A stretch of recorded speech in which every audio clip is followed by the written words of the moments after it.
नमस्ते फ्रेंड। तो आज हम स्टार्ट कर रहे हैं आइसोमेरिज्म का लेक्चर नंबर 10। तो अभी तक हमने कॉन्फॉर्मर्स में ओपन चेन कंपाउंड का कॉन्फॉर्मर्स बनाना सीख लिया है कि नहीं। ओपन चेन कंपाउंड का कॉन्फॉर्मर्स कैसे बनाना है वो अभी हमने सीख लिया है। तो आज के लेक्चर में हम स्टार्ट करने जा रहे हैं conformers of cyclic compound. Cyclic compound का कॉन्फॉर्मर्स कैसे बनाना है वो हम आज के लेक्चर में सीखेंगे। ठीक है, चलिए स्टार्ट करते हैं आज का लेक्चर। तो आज के लेक्चर का हेडिंग लगाएंगे आप conformers of cyclic compound. Conformers of cyclic compound. Conformers of cyclic compound, इसमें हम सबसे पहले साइक्लोप्रोपेन का कॉन्फॉर्मर्स बनाना सीखेंगे। तो क्या होता है साइक्लोप्रोपेन? 3 कार्बन वाले रिंग को हम क्या कहते हैं? साइक्लोप्रोपेन कहते हैं। ये आपका साइक्लोप्रोपेन, 3 कार्बन वाले रिंग को हम क्या कहते हैं? साइक्लोप्रोपेन कहते हैं। इसमें इस कार्बन के पास 2H होगा, इसके पास भी 2H होगा, है कि नहीं? इसके पास 2H होगा, इसके पास 2H होगा और इसके पास भी 2H होगा। तीनों कार्बन के पास 2-2H होगा। अब इसको मैं क्या कर रहा हूँ, ऐसे रोटेट कर ले रहा हूँ तो कुछ ऐसे बन जाएगा। ये यदि मैं इसको ऐसे रोटेट कर दूँ तो कुछ ऐसे बन जाएगा। यहाँ पे इस कार्बन से 2H जुड़ा हुआ है, इस कार्बन से भी 2H जुड़ा हुआ है और इस कार्बन के पास भी 2H है। ऐसा नहीं कि इस कार्बन के पास 2H नहीं है, पर उसकी रिक्वायरमेंट नहीं है इसलिए मैं बना नहीं रहा हूँ उसको। तो ये हो गया आपका साइक्लोप्रोपेन। ये ऐसे था, मैंने इसको ऐसे घुमा लिया। ठीक है, चलिए साइक्लोप्रोपेन का कॉन्फॉर्मर बनाने से पहले या साइक्लिक रिंग का कॉन्फॉर्मर बनाने से पहले आपको रिंग में पहले नंबरिंग करना पड़ता है। ठीक है, सबसे पहले आपको करना पड़ता है रिंग में नंबरिंग करना पड़ता है। तो ये आपका रिंग है, तो ये इस कार्बन को हम बोलेंगे 1, इसको हम बोलेंगे 2 और इसको बोलेंगे 3। ऐसे ही करते हैं फ्रेंड। जब भी आप साइक्लिक रिंग का कॉन्फॉर्मर्स बनाते हैं तो सबसे पहले रिंग में जितने भी कार्बन एटम है उसकी आप नंबरिंग करते हैं। तो ये है 1, ये है 2 और ये है 3। तो 1 कार्बन हमारा कैसा कार्बन बनता है? फ्रंट कार्बन बनता है। जो 1 कार्बन होता है वो हमारा फ्रंट कार्बन बनता है और फ्रंट कार्बन को हम डॉट से रिप्रेजेंट करते हैं। ये हो गया आपका फ्रंट कार्बन। और 2 कार्बन जो बनता है आपका बैक कार्बन बनता है, तो उसको तो हम सर्कल से रिप्रेजेंट करते हैं। ये आपका फ्रंट कार्बन और ये है आपका बैक कार्बन। एक यहाँ पे एक और कार्बन है जो थर्ड कार्बन है। तो यदि मैं इस सर्कल को थर्ड कार्बन बोलूँ तो थर्ड कार्बन जो है आपका फर्स्ट कार्बन से भी कनेक्ट है। तो ये थर्ड कार्बन है, इसको फर्स्ट कार्बन से कनेक्ट करेंगे। ठीक है, और जो थर्ड कार्बन है वो आपका बैक कार्बन से भी कनेक्ट है। जो सेकंड कार्बन है आपका बैक कार्बन है, जो थर्ड कार्बन है आपका बैक कार्बन से भी कनेक्ट है, तो उसको बैक कार्बन से भी कनेक्ट करेंगे। समझ आया फ्रेंड? बताइए। देखो ये है आपका फ्रंट कार्बन, तो उसको हमने डॉट से रिप्रेजेंट किया। ये आपका बैक कार्बन, जो सेकंड कार्बन होता है वो आपका बनता है बैक कार्बन, तो उसको हमने सर्कल से रिप्रेजेंट किया। एक यहाँ पे तीसरा कार्बन है जो कि फ्रंट कार्बन से भी कनेक्ट है और बैक कार्बन से भी कनेक्ट है। तो इस डॉट को हमने थर्ड कार्बन बोल दिया और उसको हमने फ्रंट कार्बन से कनेक्ट किया और बैक कार्बन से भी कनेक्ट किया। ठीक है फ्रेंड, चलिए अब देखिए फ्रंट कार्बन के पास 2 और बॉन्ड है जो कि हाइड्रोजन वाला है। तो ये H और ये H।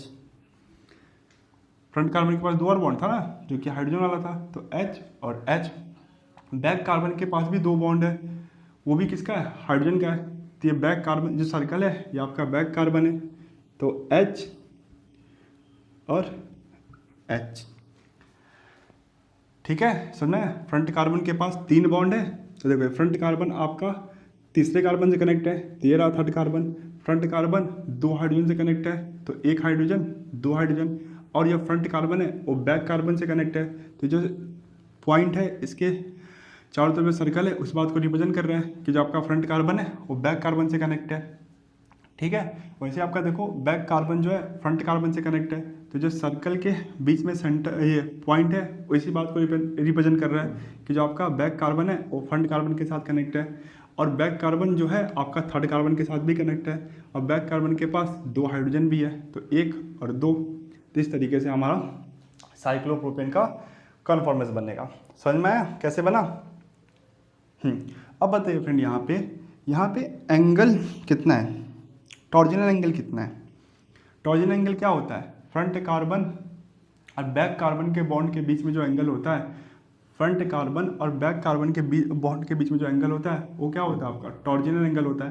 तो यहाँ पे देखिए, ये जो बैक कार्बन है ये फ्रंट कार्बन के जस्ट पीछे है, ये बैक कार्बन का जो बॉन्ड है ये फ्रंट कार्बन के बॉन्ड के जस्ट पीछे ही है, मतलब ये दोनों बॉन्ड एक दूसरे के पैरेलल है। यहाँ पे भी देखिए, ये जो बैक कार्बन का बॉन्ड है ये फ्रंट कार्बन के बॉन्ड के जस्ट पीछे है, मतलब ये दोनों बॉन्ड एक दूसरे के पैरेलल है। तो इस केस में हमारा टॉर्जनल एंगल कितना आता है? टॉर्जनल एंगल इस केस में हमारा टॉर्जनल एंगल कितना आता है? 0। तो यहाँ पे थीटा कितना होगा? 0 होगा। थीटा मतलब टॉर्जनल एंगल, यहाँ पे थीटा कितना होगा? 0 होगा। यदि थीटा 0 है तो इन दोनों बॉन्ड के बीच का जो डिस्टेंस होगा वो मिनिमम होगा या मैक्सिमम होगा?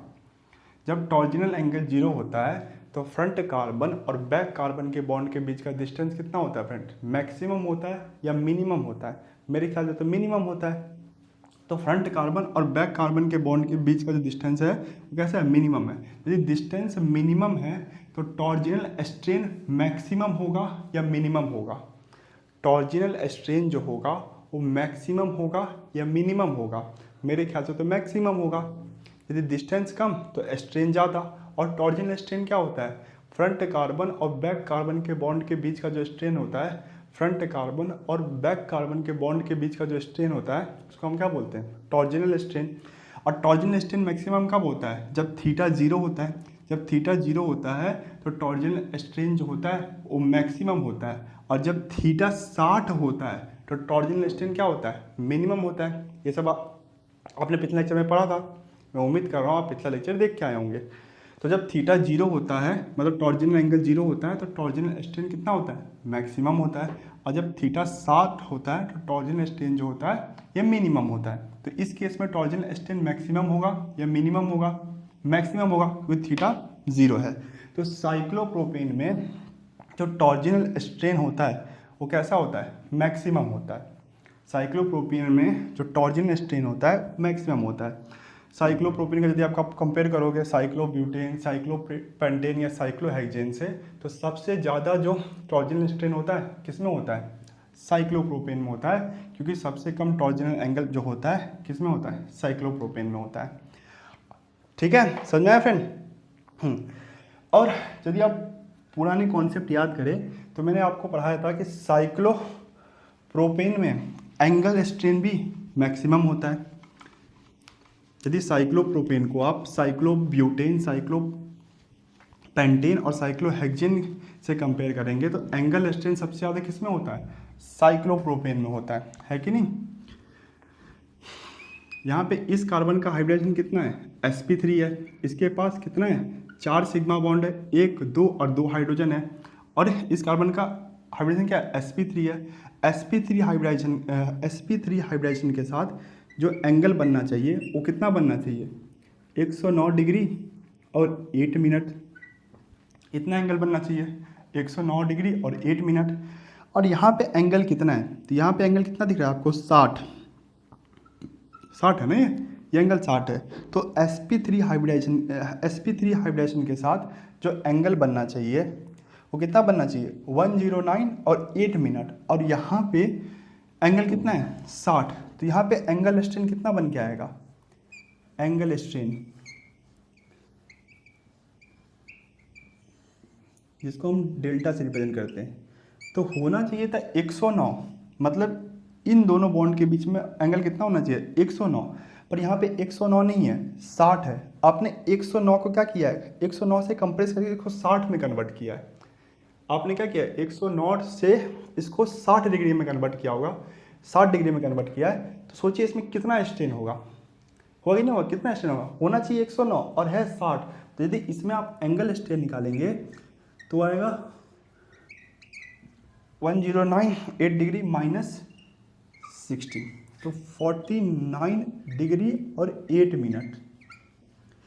और ये जो एंगल स्ट्रेन है सबसे ज़्यादा है, साइक्लोप्रोपेन, साइक्लोब्यूटेन, साइक्लो या किसी भी साइक्लिक कंपाउंड को आप कंपेयर करेंगे तो सबसे ज़्यादा एंगल स्ट्रेन किस में आता है? साइक्लोप्रोपेन में आता है। सबसे ज़्यादा एंगल स्ट्रेन किस में आता है? साइक्लोप्रोपेन में आता है। ये बातें मैं आपको पहले भी बता चुका हूँ। और सबसे ज़्यादा टॉर्जनल स्ट्रेन भी किस में आता है? साइक्लोप्रोपेन में आता है। तो आप भी बताइए फ्रेंड, यदि सबसे ज़्यादा एंगल स्ट्रेन भी साइक्लोप्रोपेन में है और सबसे ज़्यादा टॉर्जनल स्ट्रेन भी साइक्लोप्रोपेन है, तो साइक्लोप्रोपेन जितना भी साइक्लिक कंपाउंड है उसमें लीस्ट स्टेबल होगा कि मोस्ट स्टेबल होगा? लीस्ट स्टेबल होगा।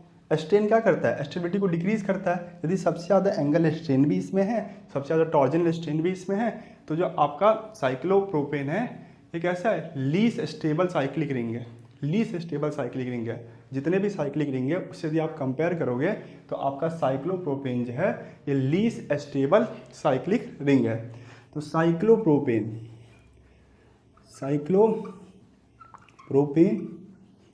Is least stable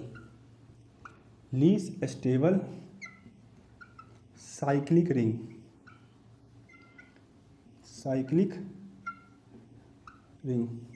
because of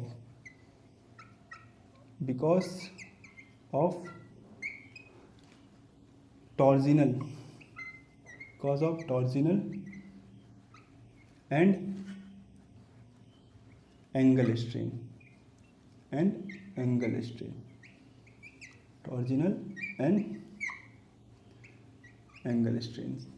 तो टॉर्जिनल और एंगल स्ट्रेन होने के कारण जो आपका साइक्लोप्रोपेन है वो सबसे लीस्ट स्टेबल होता है। जितने भी साइक्लिक रिंग है उसमें सबसे ज़्यादा लीस्ट स्टेबल कौन होता है? आपका साइक्लोप्रोपेन होता है। ठीक है, समझ में आया? साइक्लोप्रोपेन का कॉन्फॉर्मेंस बनाना आया? चलिए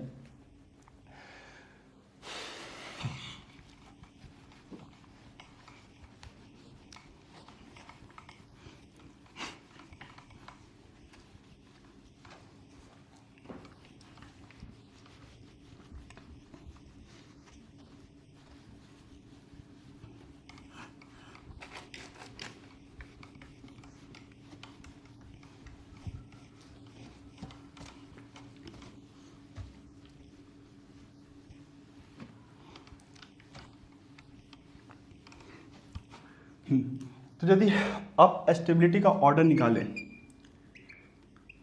तो उसमें सबसे लीस्ट स्टेबल कौन होगा? सबसे लीस्ट स्टेबल जो होगा आपका वो साइक्लोप्रोपेन होगा। फिर साइक्लोप्रोपेन के बाद साइक्लोब्यूटेन। इन दोनों में इसमें एंगल स्ट्रेन ज़्यादा है, इसमें टॉर्जनल स्ट्रेन भी ज़्यादा है। इसके कंपेयर में इसमें एंगल स्ट्रेन और टॉर्जनल स्ट्रेन कम है, इसलिए इसकी जो स्टेबिलिटी है इससे ज़्यादा है। साइक्लोब्यूटेन के बाद क्या आ जाएगा? साइक्लोपेंटेन। और फिर साइक्लोपेंटेन के बाद क्या आ जाएगा? साइक्लोहेक्सेन। तो साइक्लोहेक्सेन में क्या होता है? सबसे कम एंगल स्ट्रेन होता है, सबसे कम टॉर्जनल स्ट्रेन होता है, इसलिए इसकी स्टेबिलिटी सबसे ज़्यादा होती है। इसमें सबसे ज़्यादा एंगल स्ट्रेन होता है और सबसे ज़्यादा टॉर्जनल स्ट्रेन होता है। इसमें सबसे ज़्यादा एंगल स्ट्रेन होता है और सबसे ज़्यादा टॉर्जनल स्ट्रेन होता है। इसीलिए साइक्लोप्रोपेन की जो स्टेबिलिटी होती है वो सबसे कम होती है। इतना समझ में आया फ्रेंड? बताइए। चलिए, तो स्टेबिलिटी वाला यदि आपको क्वेश्चन पूछे कि बताइए कौन ज़्यादा स्टेबल होता है, साइक्लोपेंटेन, साइक्लोब्यूटेन, तो cyclopentane. Cyclohexane, cyclobutane, cyclohexane. Cyclopropane, cyclohexane, तो साइक्लोहेक्सेन। तो स्टेबिलिटी वाला यदि क्वेश्चन पूछे तो आप बता लेंगे। चलिए एक क्वेश्चन और बताइए, compare stability of 1,2-dimethyl cyclopropane in cis and transform। और ट्रांसफॉर्म, तो सिस और ट्रांसफॉर्म में बताना है कि कौन सा फॉर्म ज़्यादा स्टेबल होगा। 1,2-dimethyl cyclopropane। तो इसका सिस फॉर्म कैसे बनता है? ये आपका साइक्लोप्रोपेन, तो जब दोनों CH3 सेम साइड होगा तो ये क्या कहलाएगा, ये आपका कहलाएगा सिस फॉर्म।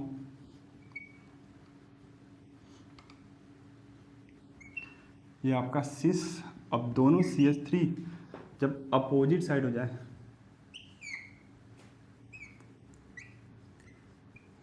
जब दोनों CH3 अपोजिट साइड हो जाए तो क्या कहलाएगा, ट्रांस। तो ये हो गया आपका सिस और ये हो गया ट्रांस। तो इन दोनों में आपको क्या करना है, स्टेबिलिटी का ऑर्डर बताना है। वैसे तो आपको पता है कि ट्रांस फॉर्म ज़्यादा स्टेबल होता है सिस फॉर्म से, क्योंकि जो दो CH3 के बीच का डिस्टेंस है ज़्यादा है, डिस्टेंस ज़्यादा है तो रिपल्शन कम है, इसलिए ट्रांस फॉर्म ज़्यादा स्टेबल होता है सिस फॉर्म से, आपको पता है। पर यहाँ पे जो स्टेबिलिटी बताना है वो आपको कन्फॉर्मर्स के कॉन्सेप्ट से बताना है। कन्फॉर्मर्स के कॉन्सेप्ट से बताइए कि इन दोनों में कौन ज़्यादा स्टेबल है। ठीक है, चलिए एक बार वीडियो पॉज कीजिए, ट्राई कीजिए।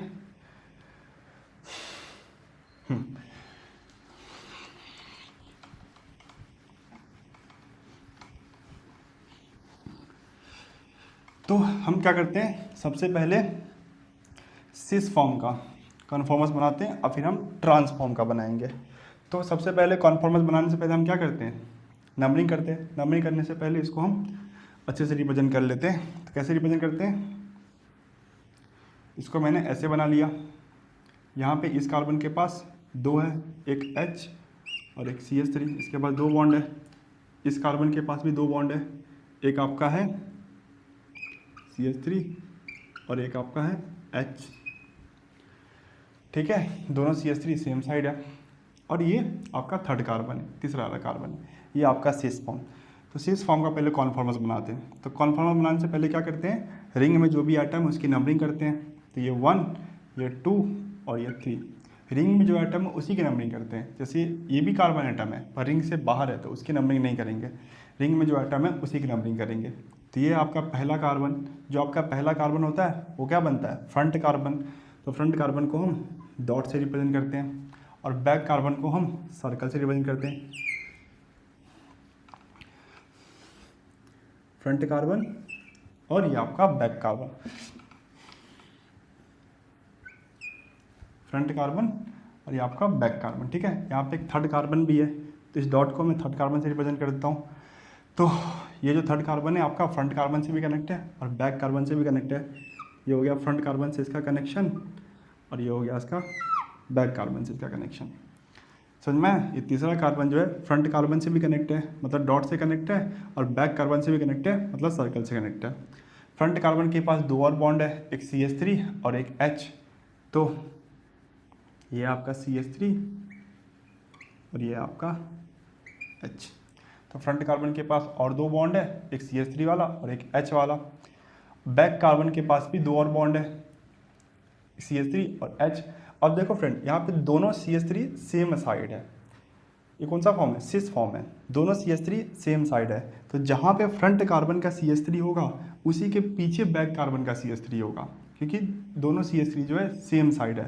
तो फ्रंट कार्बन का CH3 है, उसी के पीछे आपका बैक कार्बन का भी CH3 होगा और H यहाँ पे होगा। समझ में, ये सिस फॉर्म है। तो सिस फॉर्म में क्या होगा, जो बैक कार्बन का CH3 होगा वो फ्रंट कार्बन के जस्ट पीछे होगा। तो ये बन गया आपका सिस फॉर्म। ट्रांसफॉर्म आप बना कर बताइए, वीडियो पॉज कीजिए एक बार, ट्रांसफॉर्म बना के बताइए। चलिए मिटा दे इसको।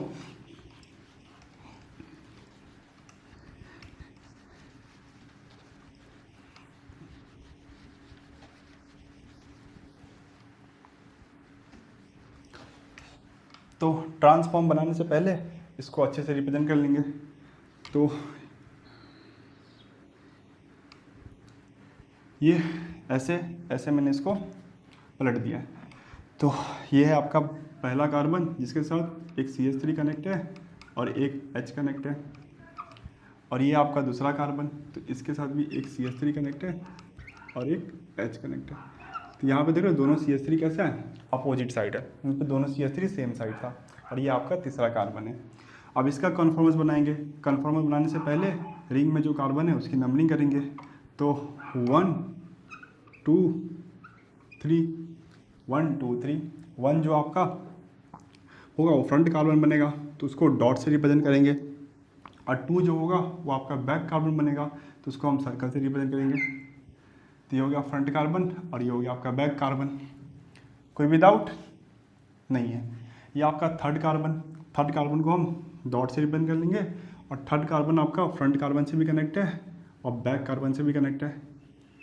तो फ्रंट कार्बन से कनेक्शन और इसका बैक कार्बन के साथ कनेक्शन। थर्ड कार्बन आपका फ्रंट कार्बन से कनेक्ट है और बैक कार्बन से भी कनेक्ट है। इसका फ्रंट कार्बन के पास 2 और बॉन्ड है, एक आपका CH3 वाला और एक H वाला। बैक कार्बन के पास भी 2 बॉन्ड है, एक CH3 वाला और एक H वाला। अब देखो फ्रेंड, ये ट्रांसफॉर्म है, यहाँ पे दोनों CH3 क्या है, अपोजिट साइड है। यहाँ पे दोनों CH3 जो है अपोजिट साइड है। मतलब ये जो दूसरा CH3 है, बैक वाले कार्बन का जो CH3 है वो फ्रंट वाले कार्बन के जस्ट पीछे नहीं होगा। वो कब होगा, वो सिस फॉर्म में होगा। जब दोनों CH3 सेम साइड थे तो उस केस में जो बैक वाले कार्बन का CH3 था वो फ्रंट वाले कार्बन के जस्ट पीछे था। इस केस में क्या होगा, जो ये H है, ये H वो CH3 के साइड है ना, तो जो ये बैक वाले कार्बन का जो H है वो CH3 के साइड है। तो जो CH3 के पीछे कौन सा बॉन्ड होगा, बैक कार्बन का H वाला बॉन्ड होगा। और ये H के पीछे, ये जो फ्रंट कार्बन के H के पीछे फ्रंट कार्बन के H के पीछे जो होगा वो बैक कार्बन का CH3 होगा। ये हो गया इसका ट्रांसफॉर्म। ये हो आपका सिस फॉर्म और ये आपका ट्रांसफॉर्म। समझ में आ रहा है? बताइए फ्रेंड, समझ में आ रहा है ना? चलिए बताइए कौन सा फॉर्म ज़्यादा स्टेबल होगा। तो देखो फ्रेंड, इसमें जितना टॉर्जनल स्ट्रेन है उसमें भी उतना ही टॉर्जनल स्ट्रेन है। टॉर्जनल स्ट्रेन तो थीटा के ऊपर डिपेंड करता है। यहाँ पे भी टॉर्जनल एंगल 0 है और यहाँ पे भी टॉर्जनल एंगल 0 है। यहाँ पे भी टॉर्जनल एंगल 0 है और यहाँ पे भी आपका टॉर्जनल एंगल 0 है। यहाँ पे 2 बॉन्ड के बीच का टॉर्जनल एंगल 0 है, यहाँ पे भी 2 बॉन्ड के बीच का जो टॉर्जनल एंगल है वो 0 है। और टॉर्जनल स्ट्रेन जो होता है वो तो टॉर्जनल एंगल के ऊपर डिपेंड करता है। तो दोनों जगह पे क्या होगा, टॉर्जनल स्ट्रेन जो होगा वो सेम होगा, पर यहाँ पे स्टेरिक स्ट्रेन जो होगा वो ज़्यादा होगा और यहाँ पे जो है स्टेरिक स्ट्रेन होगा वो कम होगा। क्यों? स्टेरिक स्ट्रेन तो कौन लगाता है, CH3 और CH3 स्टेरिक स्ट्रेन लगाते हैं, या अल्काइल ग्रुप जो होता है वो स्टेरिक स्ट्रेन लगाते हैं, हाइड्रोजन तो नहीं लगाता है। तो यहाँ पे जो CH3 या CH3 के बीच का डिस्टेंस है कम है, यहाँ पे CH3 या CH3 के बीच का डिस्टेंस कम है तो यहाँ पे स्टेरिक स्ट्रेन ज़्यादा होगा। यहाँ पे CH3 और CH3 के बीच का डिस्टेंस जो है ज़्यादा है तो स्टेरिक स्ट्रेन कम होगा, तो यहाँ पे स्टेरिक स्ट्रेन ज़्यादा होगा। तो more steric strain, more steric strain, more steric strain, यहाँ पे स्टेरिक स्ट्रेन कैसा होगा, ज़्यादा होगा। Less steric strain, less steric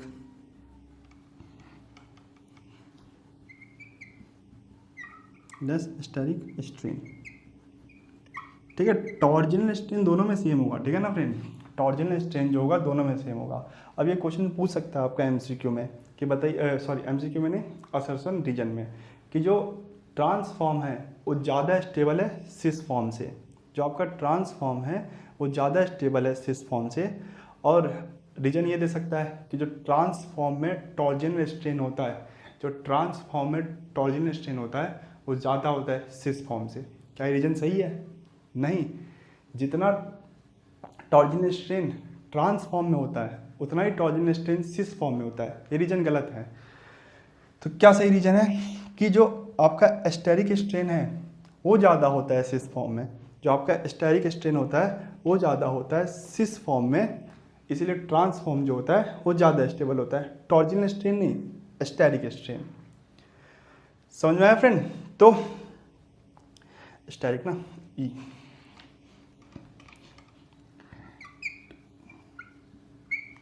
steric strain, तो जो आपका स्टेरिक स्ट्रेन है वो ज़्यादा होता है, जहाँ पे स्ट्रेन ज़्यादा होता है उसकी स्टेबिलिटी कम होती है। तो इस केस में जो सिस फॉर्म का जो स्टेरिक स्ट्रेन होता है वो ज़्यादा होता है, इसलिए ट्रांसफॉर्म की जो स्टेबिलिटी होती है वो ज़्यादा होती है। ठीक है, समझ में आया? तो इस तरीके से आपको साइक्लिक कंपाउंड का कन्फॉर्मस बनाना है। मिटा दे। चलिए अब हम बनाएंगे साइक्लोहेक्सेन के, और ज़्यादा क्वेश्चन साइक्लोहेक्सेन के ऊपर ही आता है। जो आपके कॉन्फॉर्मेंस के क्वेश्चन होते हैं वो साइक्लोहेक्सेन के ऊपर ज़्यादा आते हैं।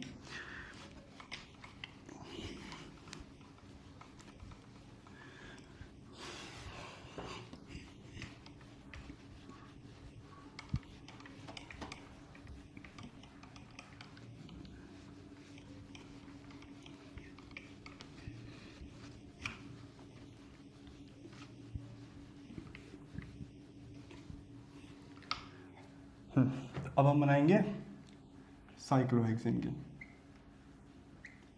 साइक्लोहेक्सेन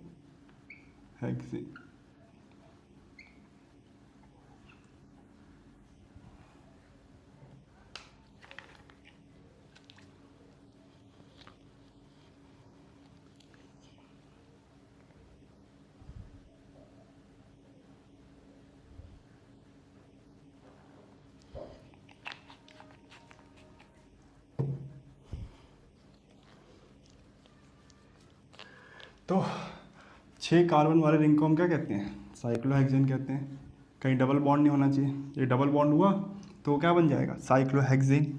और 3 डबल बॉन्ड हुआ अल्टरनेट पोजीशन पे, वो तो बेंजीन बन जाएगा। तो ये आपका साइक्लोहेक्सेन, ठीक है ना। ये साइक्लोहेक्सेन 1 2 3 4 5 6 साइक्लोहेक्सेन। साइक्लोहेक्सेन में क्या होगा? इस कार्बन के पास 2H होगा, इस कार्बन के पास भी 2H होगा, इसके पास भी 2H होगा, इसके पास भी 2H होगा, और उन दोनों के पास भी 2 H होगा। ऐसा नहीं इन दोनों के पास नहीं होगा, और ज़रूरत नहीं है इसलिए मैं नहीं बना रहा हूँ, ठीक है। इन दोनों के पास भी 2 H होगा, ज़रूरत नहीं इसलिए मैं दिखा नहीं रहा हूँ। तो इसका हम कॉन्फॉर्मर्स बनाएंगे। साइक्लिक कंपाउंड का यदि हम कॉन्फॉर्मर्स बनाते हैं उससे पहले क्या करते हैं? नंबरिंग करते हैं। सबसे पहले हम नंबरिंग करते हैं साइक्लिक कंपाउंड में, और फिर उसका कॉन्फॉर्मर्स बनाते हैं। तो इसको मैं 1 बोलूँगा। देखो नंबरिंग कैसे करते हैं सीखो। इसको मैं 1 बोलूँगा, और 1 के जो सामने कार्बन है उसको मैं बोलूँगा 1 डैश। इसको मैं 1 बोलूँगा, और 1 के जो सामने है उसको 1 डैश। इसको मैं 2 बोलूँगा, और 2 के जो सामने वो 2 डैश। इसको मैं 3 बोलूँगा, और 3 के जो सामने है वो 3 डैश। तो 1 के सामने 1 डैश, 2 के सामने 2 डैश, 3 के सामने 3 डैश। तो रिंग में जितने भी कार्बन है सबकी नंबरिंग हो गई। कोई बच तो नहीं रहा है? नहीं, 6 कार्बन था, 6 की नंबरिंग हो गई। चलिए फ्रेंड अब इसका कन्फॉर्मर्स बनाते हैं। तो ये है आपका फर्स्ट कार्बन। तो फर्स्ट कार्बन क्या बनता है आपका? फ्रंट कार्बन बनता है। तो ये हो गया आपका फ्रंट कार्बन। और ये आपका सेकंड कार्बन। तो सेकंड कार्बन क्या बनता है आपका? Back carbon. तो ये हो गया आपका बैक कार्बन, ठीक है। Front carbon, back carbon.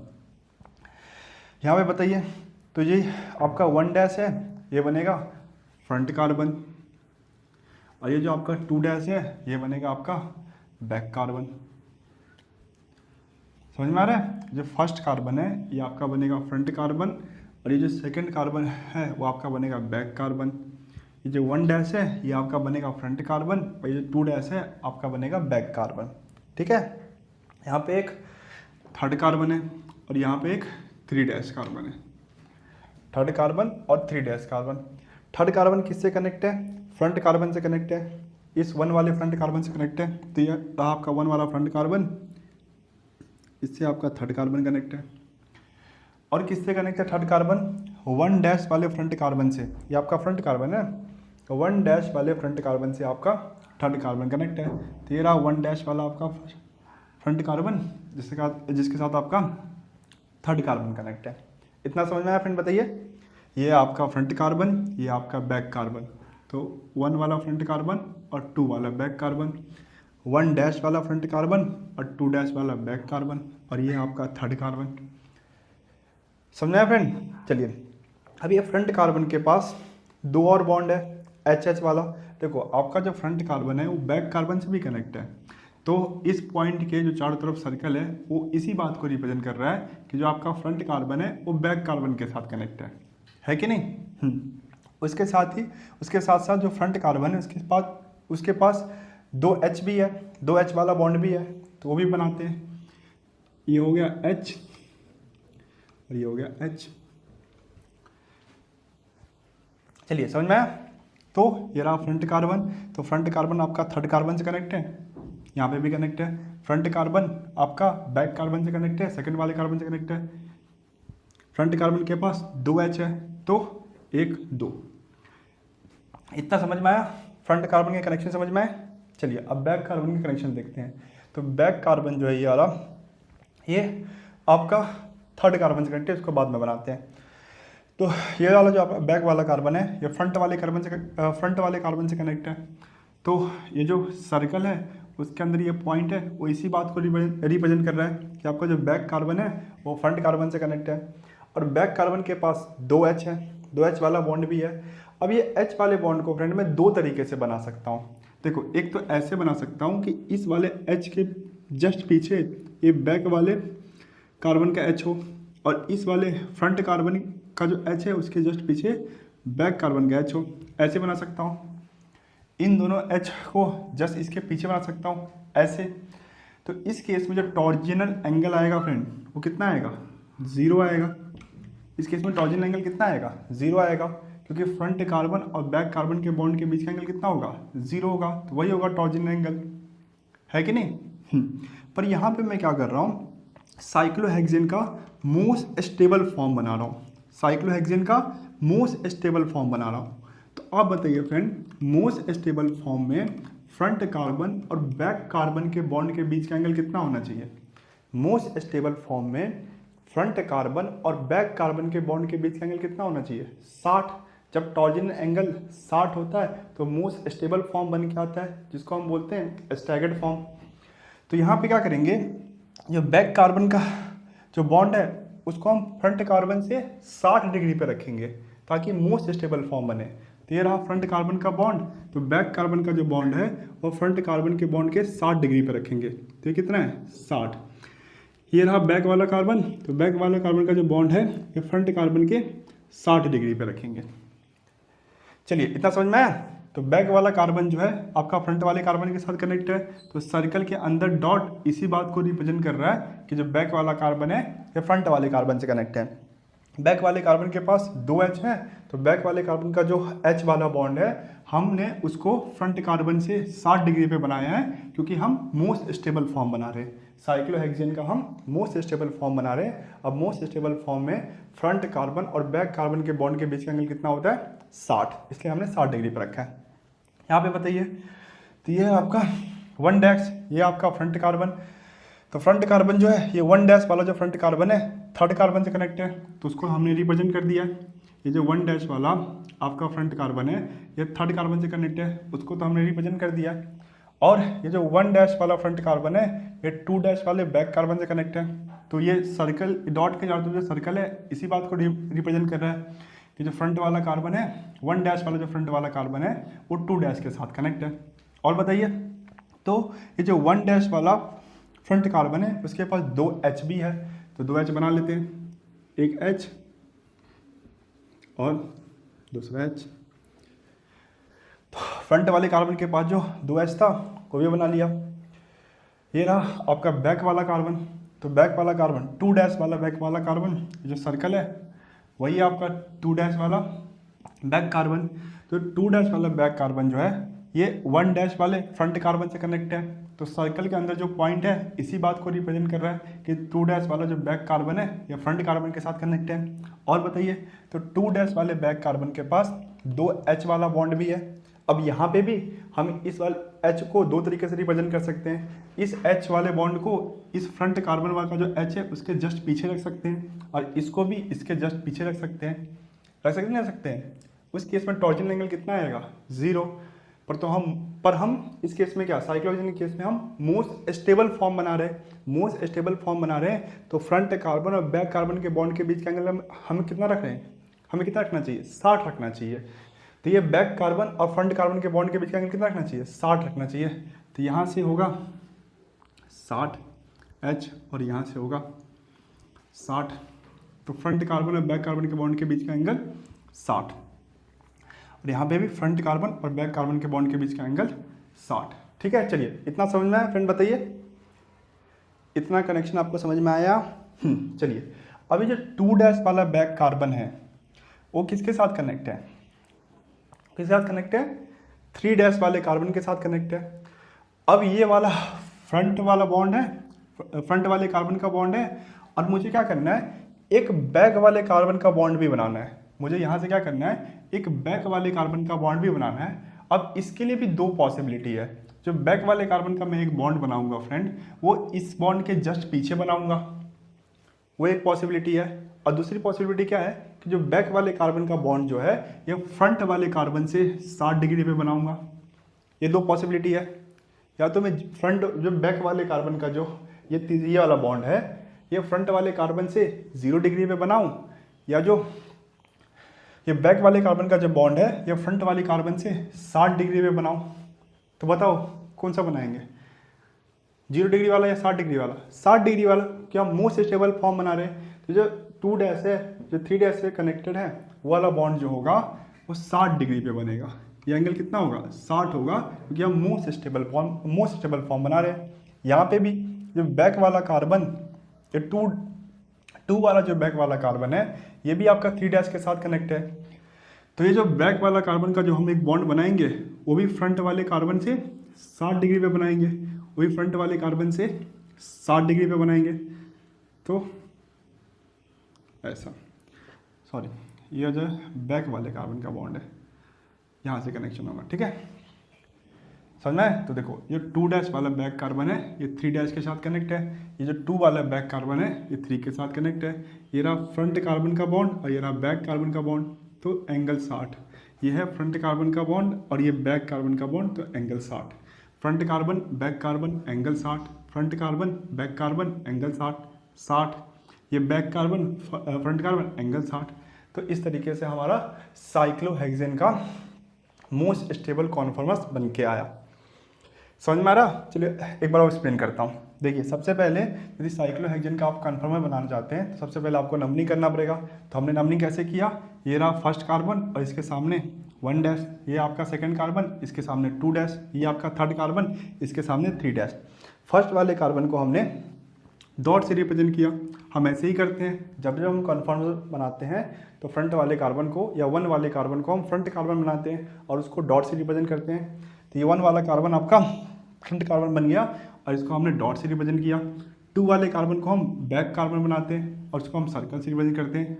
तो ये फ्रंट कार्बन और ये आपका बैक कार्बन। यहाँ पे भी 1 डैश वाला आपका फ्रंट कार्बन और ये 2 डैश वाला जो है ये बैक कार्बन। इतना समझ में आया? अब इसके कनेक्शन, तो ये रहा आपका थर्ड कार्बन और ये रहा फोर्थ कार्बन।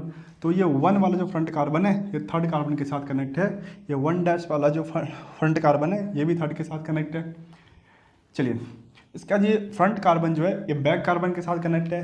तो इस पॉइंट के चारों तरफ जो सर्कल है वो इसी बात को रिप्रेजेंट कर रहा है कि जो आपका फ्रंट कार्बन है वो बैक कार्बन के साथ कनेक्ट है। उसके बाद फ्रंट कार्बन के पास 2 H है, तो ये पहला H और ये दूसरा H।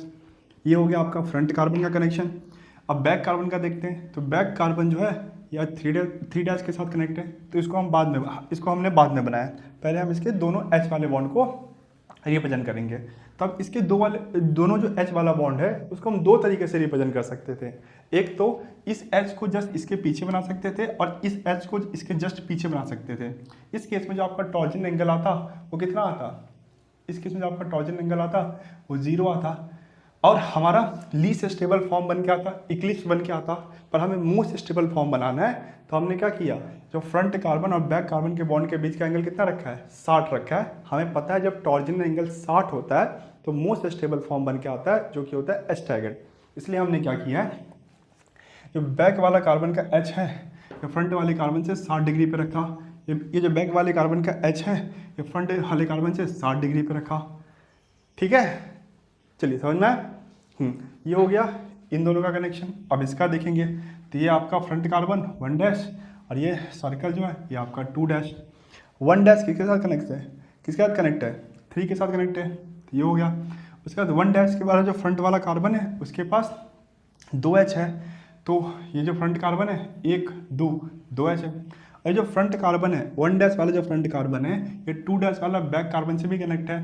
तो इस पॉइंट के चारों तरफ जो सर्कल है वो इस बात को ही रिप्रेजेंट कर रहा है कि 1 डैश वाला जो फ्रंट कार्बन है वो 2 डैश वाले बैक कार्बन के साथ कनेक्टेड है। ठीक है, चलिए उसके बाद हो गया इसका कनेक्शन।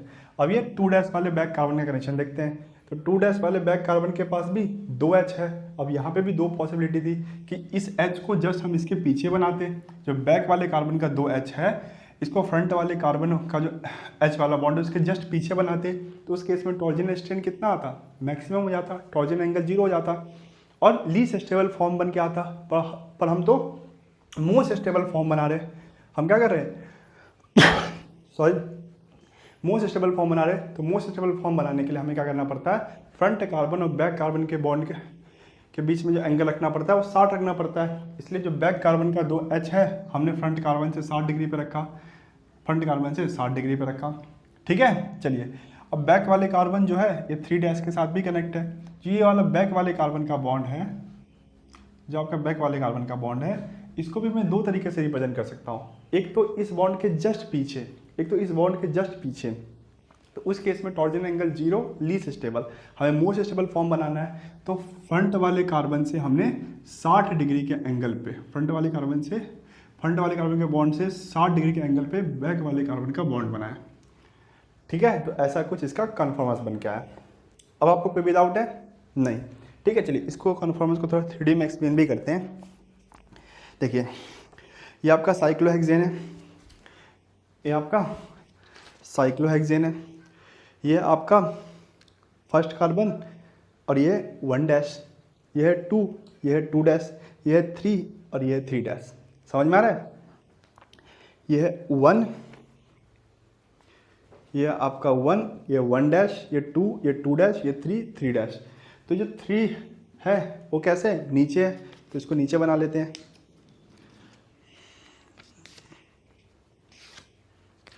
और ये जो आपका 3' है ये ऊपर है, हमारे स्ट्रक्चर में जो 3' जो है वो ऊपर है और 3 कैसा है, नीचे है। तो ऐसे होगा, देखो दिख रहा है, देखो ये 3 ऊपर है और 3' नीचे है, तो ऐसा इसका कुछ 3D स्ट्रक्चर होगा। अब साइड से देखो फ्रेंड, ये आपको कैसा दिख रहा है, जरा बताइए तो। साइड से ये आपको कैसा दिख रहा है, चेयर जैसा नहीं लग रहा है?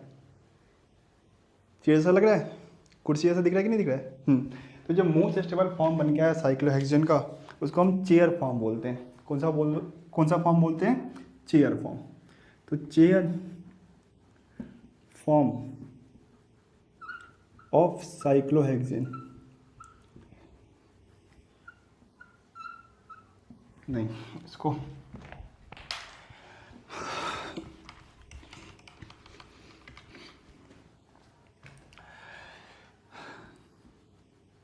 Cyclohexane, in cyclohexane most stable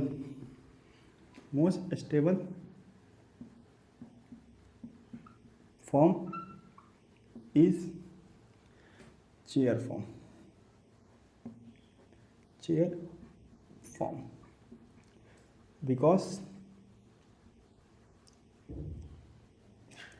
because minimum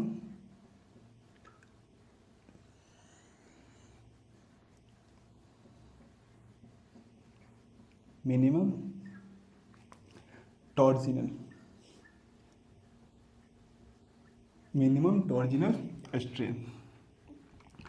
तो साइक्लोहेक्सेन का मोस्ट स्टेबल फॉर्म कौन सा होता है?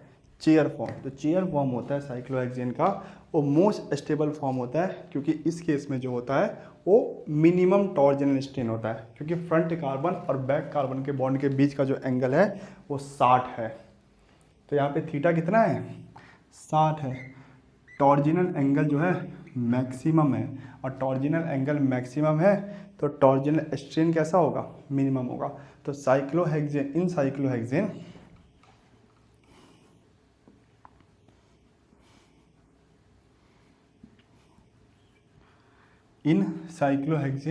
Most stable form is chair form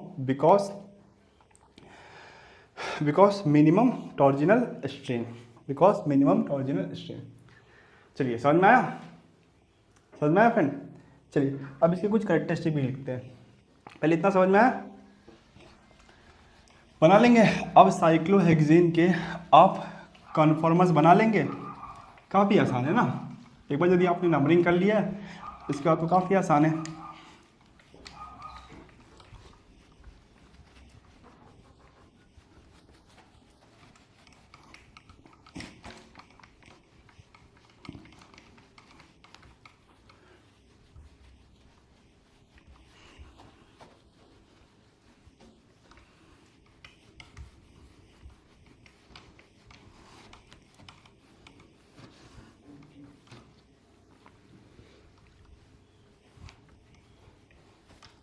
चलिए अब इसके कुछ कैरेक्टरिस्टिक लिखते हैं।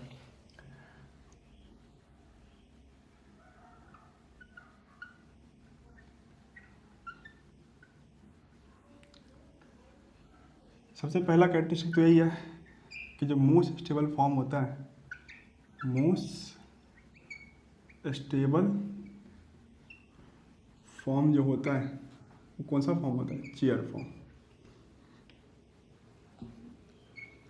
चेयर फॉर्म, क्योंकि यहाँ पे थीटा जो होता है वो 60 होता है, मैक्सिमम टॉर्जिनल स्ट्रेन होता है, सॉरी एंगल, मैक्सिमम टॉर्जिनल एंगल होता है। टॉर्जिनल स्ट्रेन कितना होगा? मिनिमम होगा, तो minimum टॉर्जिनल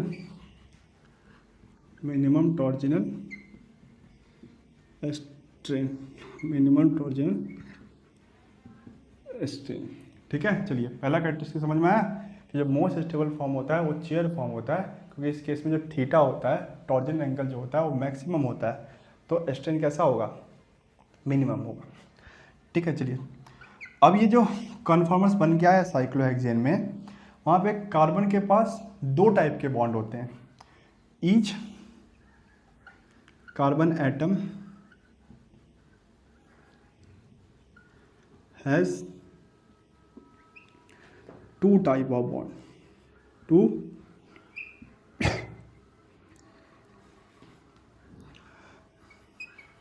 two types of bond. Each carbon atom has two type of bond. पहला जो होता है वो होता है इक्वेटोरियल या एक्सियल, पहला एक्सियल होता है, और दूसरा जो होता है वो होता है इक्वेटोरियल।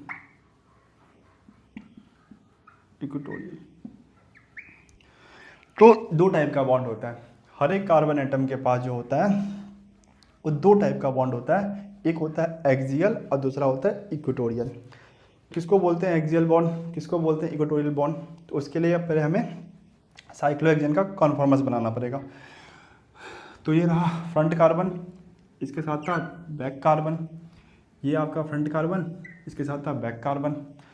फ्रंट कार्बन जो है ये आपका थर्ड कार्बन से कनेक्ट था, और बैक कार्बन जो है आपका ये आपका 3' कार्बन से कनेक्ट था। समझ में आया इतना? अभी जो फ्रंट कार्बन है इसके पास 2 और H वाला बॉन्ड था। बैक वाला कार्बन जो है उसके पास भी 2 बॉन्ड था, H वाला, ऐसा। फ्रंट वाले कार्बन के पास 2 बॉन्ड था और बैक वाले कार्बन के पास भी 2 बॉन्ड था। तो देख रहे हो ना, फ्रंट वाले कार्बन के पास ये जो 2 बॉन्ड है, इसमें से एक एक्सियल है और एक इक्वेटोरियल है।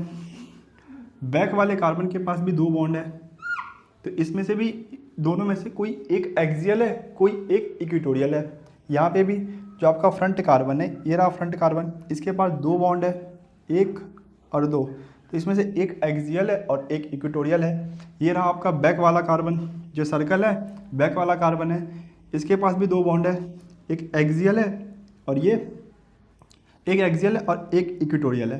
अभी हमें नहीं पता कि कौन सा एक्सियल है कौन सा इक्वेटोरियल है, बस हमें पता है कि जो इस कार्बन के पास 2 बॉन्ड है इसमें से कोई एक एक्सियल है और एक इक्वेटोरियल है। इस बैक वाले कार्बन के पास जो 2 बॉन्ड है इसमें भी एक एक्सियल है और एक इक्वेटोरियल है। ये वाला बॉन्ड जो होता है फ्रेंड, ये होता है एक्सियल, और ये वाला जो बॉन्ड है ये होगा इक्वेटोरियल। बैक वाले कार्बन के पास भी 2 बॉन्ड है, 1 और 2, ये है एक्सियल और ये है आपका इक्वेटोरियल। ऐसा क्यों हो रहा है वो भी एक्सप्लेन करूंगा। ये रहा फ्रंट वाला कार्बन, फ्रंट वाले कार्बन के पास 2 बॉन्ड है, 1 और 2, तो ये है आपका एक्सियल और ये आपका इक्वेटोरियल। बैक वाले कार्बन के पास भी 2 बॉन्ड है, एक ये और एक ये, तो ये आपका एक्सियल और ये है इक्वेटोरियल। ठीक है, तो देखो हर एक कार्बन के पास 2 टाइप के बॉन्ड है, एक एक्सियल है और एक आपका इक्वेटोरियल है। जो भी कार्बन कॉन्फॉर्मर्स बना रहे हैं उनके पास क्या है, 2 बॉन्ड है, एक एक्सियल और एक इक्वेटोरियल। अब इसी बॉन्ड को मैं एक्सियल क्यों बोल रहा हूँ, इस बॉन्ड को क्यों नहीं बोल रहा हूँ? तो देखो फ्रेंड, जो 2 एडजेसेंट कार्बन है, जो फ्रंट और बैक कार्बन जो है उनका एक्सियल बॉन्ड जो है वो कैसा होना चाहिए, अपोजिट डायरेक्शन में होना चाहिए। उनका एक्सियल बॉन्ड कैसा होना चाहिए, अपोजिट डायरेक्शन में होना चाहिए। फ्रंट और बैक कार्बन का जो एक्सियल बॉन्ड है वो अपोजिट डायरेक्शन में होना चाहिए। जैसे यदि मैं इसको एक्सियल बोल दूं, इसको एक्सियल बोल दूं, तो क्या ये दोनों अपोजिट डायरेक्शन में है? नहीं। यदि मैं इसको एक्सियल बोल दूं, इसको एक्सियल बोल दूं, तब ये दोनों अपोजिट डायरेक्शन में है? नहीं। यदि मैं इसको एक्सियल और इसको एक्सियल बोलूंगा तभी तो एक दोनों अपोजिट डायरेक्शन में होंगे ना। यदि मैं इसको एक्सियल और इसको एक्सियल बोलूंगा तभी तो अपोजिट डायरेक्शन में होंगे ना। तो जो फ्रंट कार्बन और बैक कार्बन का जो एक्सियल बॉन्ड है वो एक दूसरे के अपोजिट डायरेक्शन में होना चाहिए, इसलिए यही आपका एक्सियल बनेगा, यही आपका एक्सियल बनेगा, ये इक्वेटोरियल और ये आपका इक्वेटोरियल। तो एक्सियल बॉन्ड जो है, एक्सियल बॉन्ड्स ये अपोजिट डायरेक्शन में होना चाहिए, अपोजिट डायरेक्शन में होना चाहिए। एक्सियल बॉन्ड जो है आपका कैसा होना चाहिए, अपोजिट डायरेक्शन में होना चाहिए, इसलिए यही एक्सियल बॉन्ड, यही दोनों मिलकर एक्सियल बॉन्ड बना सकते हैं, यही दोनों मिलकर अपोजिट एक्सियल बॉन्ड बना सकते हैं, क्योंकि यही दोनों बॉन्ड अपोजिट है। अब समझ में आया, ये 2 कैरेक्टरिस्टिक समझ में आया फ्रेंड? बताइए, जो मोस्ट स्टेबल फॉर्म होता है साइक्लोहेक्सेन का वो कौन सा होता है, चेयर फॉर्म होता है, क्योंकि चेयर फॉर्म में जो टॉर्जिनल एंगल होता है वो मैक्सिमम होता है और टॉर्जिनल स्ट्रेन कैसा होता है, मिनिमम होता है। हर एक कार्बन एटम के पास 2 टाइप के बॉन्ड होते हैं, एक होता है एक्सियल, दूसरा होता है इक्वेटोरियल। जितने भी कार्बन एटम्स कॉन्फॉर्मर्स बना रहे हैं उनके पास 2 टाइप के बॉन्ड होते हैं, एक होता है एक्सियल, दूसरा होता है इक्वेटोरियल। इस कार्बन के पास 2 बॉन्ड है, तो एक एक्सियल एक इक्वेटोरियल। इस कार्बन के पास 2 बॉन्ड है, एक एक्सियल एक इक्वेटोरियल। साथ में मैंने आपको ये भी एक्सप्लेन किया क्यों हम इसी बॉन्ड को एक्सियल बोल रहे हैं, क्यों हम इसी बॉन्ड को एक्सियल बोल रहे हैं, इन दोनों बॉन्ड को हम एक्सियल क्यों नहीं बोल रहे हैं, क्योंकि एक्सियल बॉन्ड फ्रंट और बैक कार्बन का जो एक्सियल बॉन्ड है ये अपोजिट डायरेक्शन में होना चाहिए, तो यही दोनों बॉन्ड अपोजिट डायरेक्शन में है, इसलिए हम इन्हीं दोनों बॉन्ड को एक्सियल बोलेंगे। यहाँ पे भी वही है, यही दोनों बॉन्ड अपोजिट डायरेक्शन में है, इसलिए इसी दोनों बॉन्ड को हम क्या बोलेंगे, एक्सियल बॉन्ड बोलेंगे। चलिए, ये 2 पॉइंट समझ में आए, समझ में आए? चलिए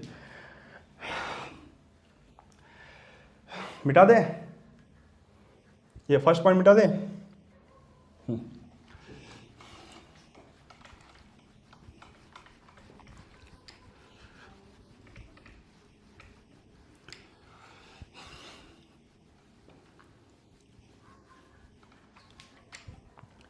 जो तीसरा पॉइंट है काफ़ी इंपॉर्टेंट पॉइंट है कि जो आपका बल्की ग्रुप है, बल्की ग्रुप जानते हैं ना आप,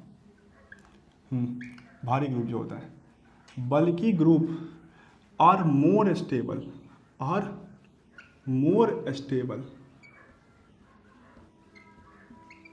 eight equatorial position, at equatorial position as compared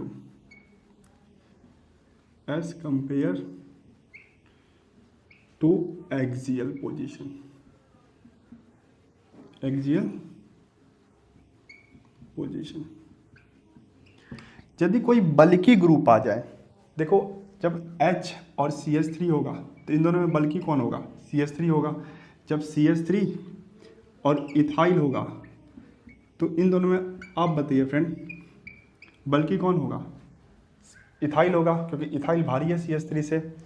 और जब HCH3 और इथाइल होगा, जब HCH3 और इथाइल होगा, आप बताइए इसमें बल्कि कौन होगा, इथाइल होगा। तो जब बल्कि ग्रुप होगा ना, जो आपका बल्कि ग्रुप होगा वो कहाँ पे स्टेबल होगा, इक्वेटोरियल पोजीशन पे। आपको बल्की ग्रुप को कहाँ पे रखना है, यदि आप मोस्ट स्टेबल फॉर्म बनाना चाहते हो तो बल्की ग्रुप को आपको इक्वेटोरियल पोजीशन पे रखना है। ये है आपका इक्वेटोरियल पोजीशन, ये है आपका एक्सियल पोजीशन। तो बल्की ग्रुप को कहाँ पे रखेंगे, एक्सियल पे नहीं, इक्वेटोरियल पे। यदि आप मोस्ट स्टेबल फॉर्म बनाना चाहते हैं तो बल्की ग्रुप को आपको कहाँ पे रखना है, इक्वेटोरियल पे। ऐसा क्यों होता है, तो इक्वेटोरियल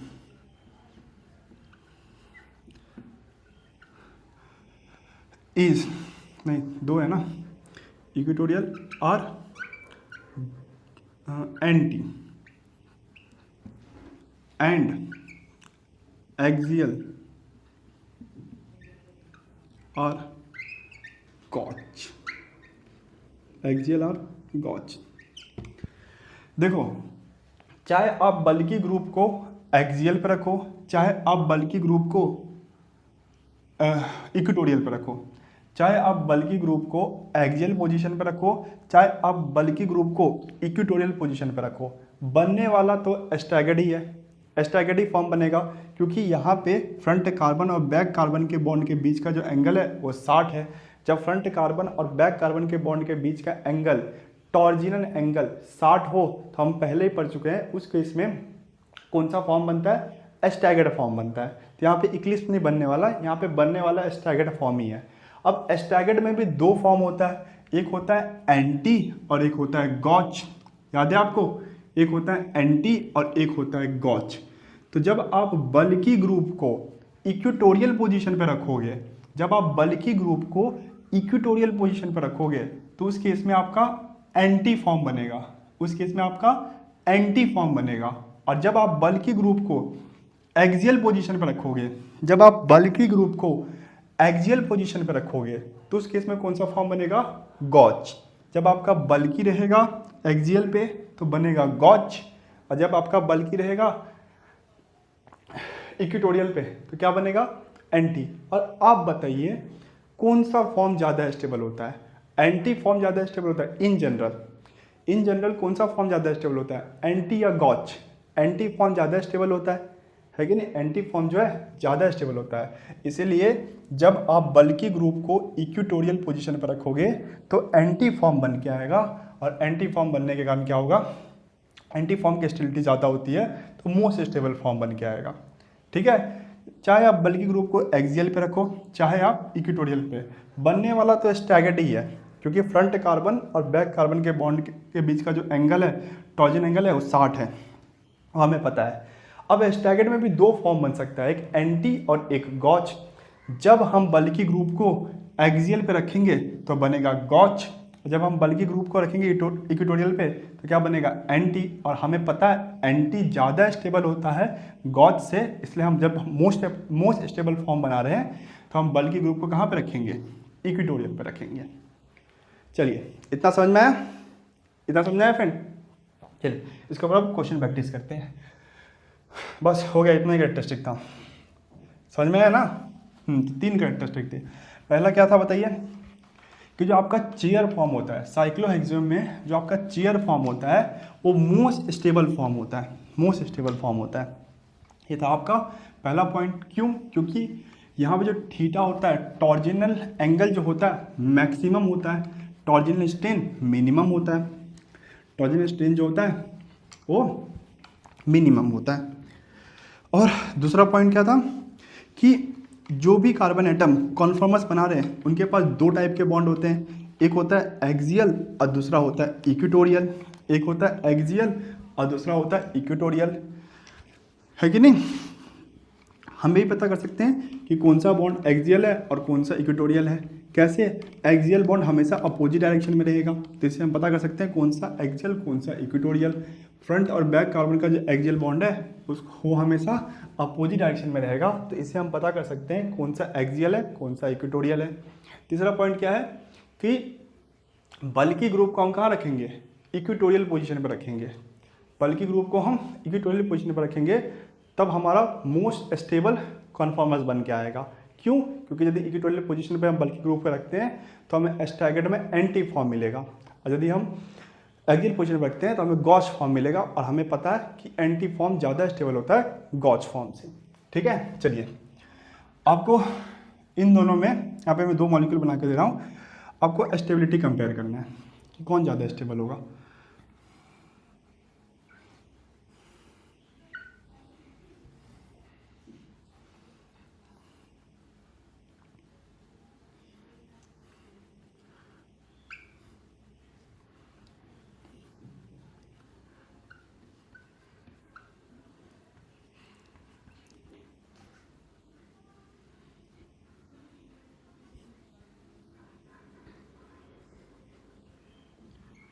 ये ए है,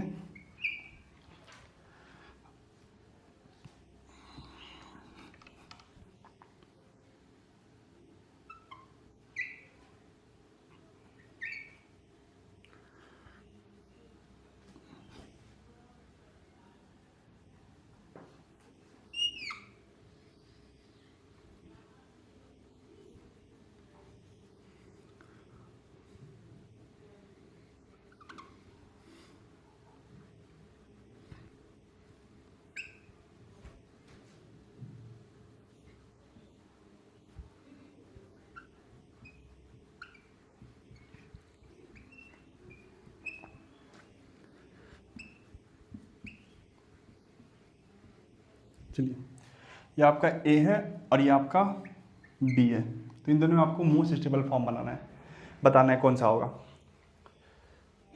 चलिए वीडियो पॉज कीजिए, ट्राई कीजिए।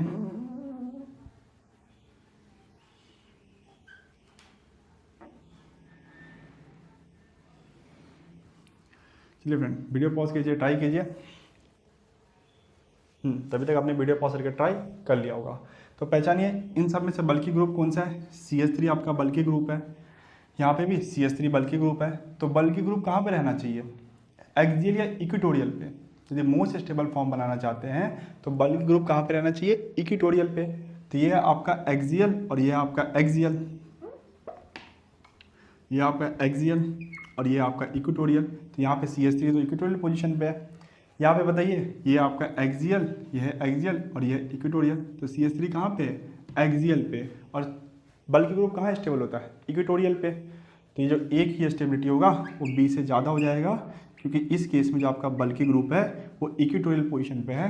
तो ये बनाएगा एंटी और ये बनाएगा गॉज, और एंटी ज़्यादा स्टेबल होता है गॉज से।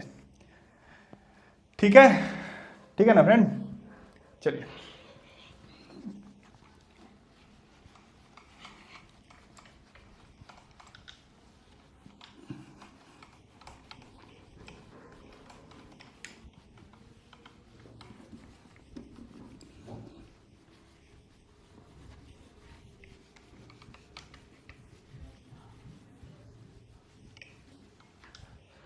चलिए इसमें भी स्टेबिलिटी कंपेयर कीजिए।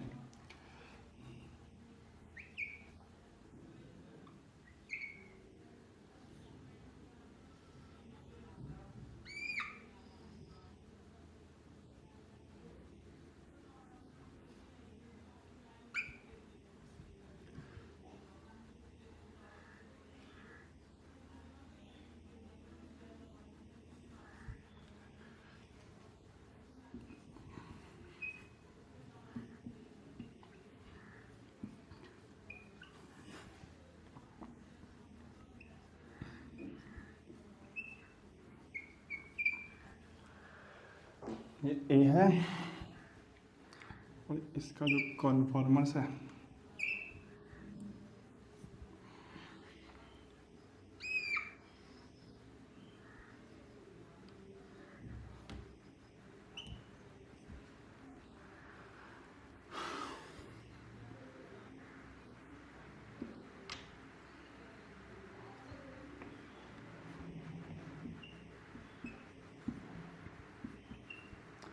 इसमें CH3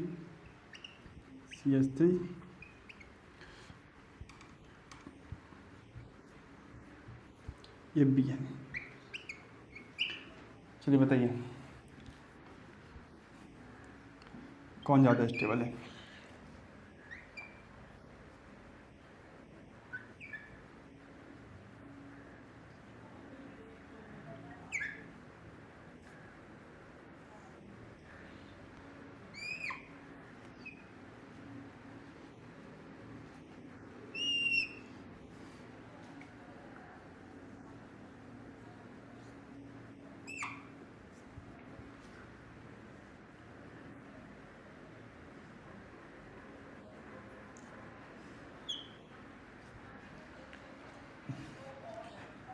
ये है इसमें ET CH3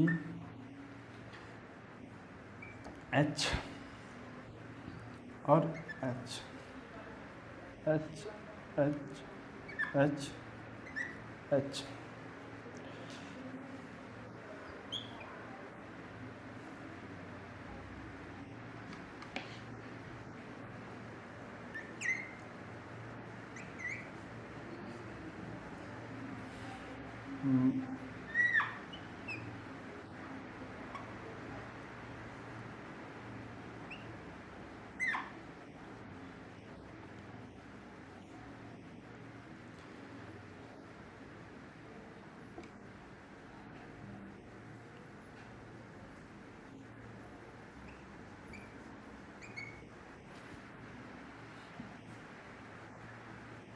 और ये आपका बी है। चलिए एक बार वीडियो पॉज करके ट्राई कीजिए, काफ़ी आसान क्वेश्चन है, मुझे पूरा उम्मीद है आप वीडियो पॉज करके ट्राई कर लेंगे। वीडियो पॉज कीजिए, ट्राई कीजिए। तभी तक फ्रेंड आपने वीडियो पॉज करके ट्राई कर लिया होगा। देखो यहाँ पे बल्कि ग्रुप क्या है आपका CH3 और CH3, यही बल्कि ग्रुप है क्योंकि H से बड़ा है। यहाँ पे भी CH3 और CH3 जो है ये आपका बल्कि ग्रुप है। तो बल्कि ग्रुप को हमें कहाँ रखना है, इक्वेटोरियल पोजीशन पे। यदि हम बल्कि ग्रुप को इक्वेटोरियल पोजीशन पे रखेंगे तो उस केस में हमारा एंटी फॉर्म बन के आएगा, और anti form most stable form होता है। तो यहाँ पे दोनों बल्कि ग्रुप इक्वेटोरियल पोजीशन पे है, यहाँ पे दोनों बल्कि ग्रुप जो है एक्सियल पोजीशन पे है। तो कौन से ज़्यादा स्टेबल हो जाएगा, ये वाला आपका ज़्यादा स्टेबल हो जाएगा बी वाले फॉर्म से। ठीक है, ये वाला ज़्यादा स्टेबल हो जाएगा बी वाले फॉर्म से। यहाँ पे बताइए यहाँ पे बल्कि ग्रुप के कौन सा है फ्रेंड, इथाइल जो है ये आपका बल्कि ग्रुप है। तो कोई इथाइल मिथाइल एच, तो बल्कि ग्रुप पहले इथाइल है, फिर आपका मिथाइल है और फिर एच है। तो सबसे पहले तो ईटी को देखिए, तो ईटी आपका यहाँ पे एक्सियल पोजीशन पे है और यहाँ पे इक्वेटोरियल पोजीशन पे है। CH3 तो दोनों जगह पे, यहाँ पे भी आपका इक्वेटोरियल पे है, यहाँ पे भी आपका इक्वेटोरियल पे है, पर यहाँ पे जो इथाइल है वो एक्सियल पोजीशन पे है और यहाँ पे जो इथाइल है इक्वेटोरियल पोजीशन पे है। और इथाइल आपका बल्कि ग्रुप है, तो बल्कि ग्रुप कहाँ ज़्यादा स्टेबल होता है, एक्सियल या इक्वेटोरियल, इक्वेटोरियल पे ज़्यादा स्टेबल होता है। इसलिए बी की जो स्टेबिलिटी होगी वो ए से ज़्यादा हो जाएगा। ठीक है, तो बी का जो स्टेबिलिटी होगा वो ए से ज़्यादा हो जाएगा। समझ में आया फ्रेंड? तो इस तरीके से आपको स्टेबिलिटी का ऑर्डर बताना है। ठीक है, जो बल्कि ग्रुप होता है उसको कहाँ पे रखना है, मोस्ट स्टेबल फॉर्म में आपको बल्कि ग्रुप को इक्वेटोरियल पोजीशन पर रखना है। क्यों इक्वेटोरियल पोजीशन पर रखेंगे, तो एंटी फॉर्म बन के आएगा, और एक्सियल पोजीशन पर रखेंगे तो गॉज फॉर्म बन के आएगा, और एंटी फॉर्म का जो स्टेबिलिटी होता है वो गॉज से ज़्यादा होता है। इसलिए हमें बल्कि ग्रुप को कहाँ पे रखना है, इक्वेटोरियल पोजीशन पर रखना है, यदि हम चाहते हैं हमें मोस्ट स्टेबल फॉर्म मिले। समझ में आ रहा है फ्रेंड, बताइए कि नहीं आ रहा है? आ रहा है समझ में?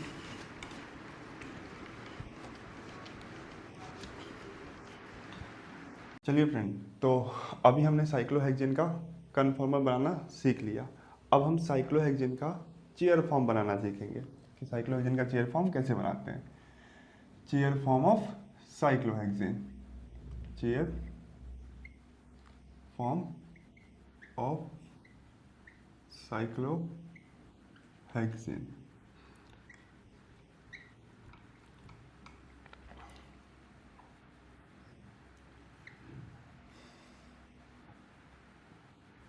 चेयर फॉर्म ऑफ साइक्लोहेक्सेन, ये आपका साइक्लोहेक्सेन, इसी का चेयर फॉर्म बनाना है हमें, है कि नहीं? इसी का चेयर फॉर्म बनाना है।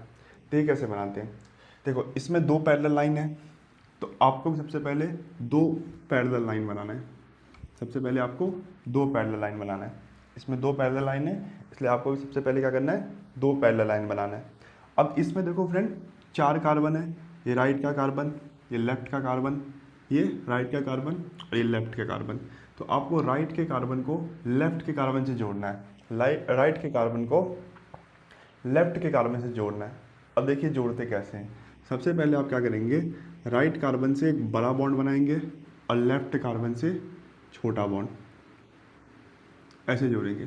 ठीक है, एक राइट कार्बन से बड़ा बॉन्ड और लेफ्ट कार्बन से छोटा बॉन्ड, ये आपने राइट कार्बन को लेफ्ट कार्बन से जोड़ दिया। कोई भी डाउट नहीं? पहले राइट कार्बन से बड़ा बॉन्ड, लेफ्ट कार्बन से छोटा बॉन्ड। अब क्या करोगे आप, फिर से आप राइट कार्बन को लेफ्ट कार्बन से जोड़ोगे, पर इस बार क्या करोगे, राइट कार्बन से छोटा बॉन्ड और लेफ्ट कार्बन से बड़ा बॉन्ड, राइट कार्बन से छोटा और लेफ्ट से बड़ा, राइट कार्बन से छोटा और लेफ्ट कार्बन से बड़ा, ये आपका बन गया साइक्लोहेक्सेन का चेयर फॉर्म। ठीक है, सबसे पहले दो पैरेलल लाइन बनाओगे, उसमें आपको एक राइट कार्बन दिखेगा, एक लेफ्ट कार्बन दिखेगा, एक और राइट कार्बन दिखेगा, एक और लेफ्ट कार्बन जो दिखेगा। तो राइट कार्बन को लेफ्ट कार्बन से जोड़ना है। पहले आप राइट कार्बन से एक बड़ा बॉन्ड बनाओगे और लेफ्ट कार्बन से छोटा, फिर क्या करोगे, लेफ्ट कार्बन से एक छोटा बॉन्ड और राइट कार्बन से एक छोटा बॉन्ड, लेफ्ट कार्बन से एक बड़ा बॉन्ड। ठीक है, ये बन गया आपका चेयर फॉर्म ऑफ साइक्लोहेक्सेन। कोई भी डाउट अभी तक बताइए, बना लेंगे, एक बार बनाइए, वीडियो पॉज से खुद बनाइए। चलिए, अब हर एक कार्बन के पास दो टाइप के बॉन्ड होंगे, हम पहले ही पढ़ चुके हैं। हर एक कार्बन के पास दो टाइप का बॉन्ड होता है। कौन कौन सा? एक होता है एक्सियल और एक होता है इक्वेटोरियल। एक होता है एक्सियल और एक होता है इक्वेटोरियल। तो हर एक कार्बन के पास अब हम दो बॉन्ड बनाएंगे, एक एक्सियल बॉन्ड और एक इक्वेटोरियल बॉन्ड। तो देखो, इसमें दो टाइप का कार्बन है, एक अपवर्ड कार्बन है और एक डाउनवर्ड कार्बन है। एक अपवर्ड कार्बन है और एक डाउनवर्ड कार्बन है। कौन कौन सा अपवर्ड कार्बन है? तो देखो, ये जो है ये आपका अपवर्ड कार्बन है, ये जो है ये आपका अपवर्ड कार्बन है, ये जो है ये अपवर्ड कार्बन है, ये आपका अपवर्ड कार्बन, ये आपका अपवर्ड कार्बन और ये भी आपका अपवर्ड कार्बन। ये ऊपर की तरफ है, ये भी ऊपर की तरफ है, ये ऊपर की तरफ है। देखो, ये नीचे की तरफ है ना, यदि इसको ऊपर मानेंगे तो ये नीचे, यदि इसको ऊपर मानेंगे तो ये नीचे, और ये ऊपर की तरफ है और ये नीचे की तरफ है। तो ये आपका अपवर्ड कार्बन, ये आपका अपवर्ड कार्बन और ये आपका अपवर्ड कार्बन। ये आपका डाउनवर्ड कार्बन, ये आपका डाउनवर्ड कार्बन और ये आपका डाउनवर्ड कार्बन। देखो, ये अपवर्ड है, ये अपवर्ड है, ये अपवर्ड है। यहाँ पे तीन अपवर्ड कार्बन है, ये आपका डाउनवर्ड है, ये आपका डाउनवर्ड है और ये आपका डाउनवर्ड है। इतना समझ में आया फ्रेंड? बताइए, अभी तक हमने क्या किया? सबसे पहले हम साइक्लोहेक्सेन क्या बना रहे? चेयर फॉर्म बना रहे। सबसे पहले हमने क्या किया? दो पैरेलल लाइन बनाया, उसमें हमने देखा कि एक राइट कार्बन है और एक लेफ्ट कार्बन है। तो हमें राइट कार्बन को लेफ्ट कार्बन जोड़ना है। कैसे? पहले हमने जोड़ा कि राइट कार्बन से एक बड़ा लाइन बनाया और फिर लेफ्ट कार्बन से छोटा, और दूसरे वाले राइट कार्बन में हमने क्या किया? एक छोटा बॉन्ड बनाया और फिर एक बड़ा।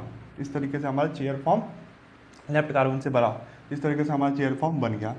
अब ये चेयर फॉर्म में हमें दिख रहा है कि दो टाइप के कार्बन है, एक अपवर्ड कार्बन है और एक डाउनवर्ड कार्बन है। ये आपका अपवर्ड कार्बन है, ये आपका अपवर्ड कार्बन है और ये आपका अपवर्ड कार्बन है। ठीक है, ये आपका डाउनवर्ड कार्बन है, ये आपका डाउनवर्ड कार्बन है और ये आपका डाउनवर्ड कार्बन है। चलिए, इतना समझना है? बताइए फिर।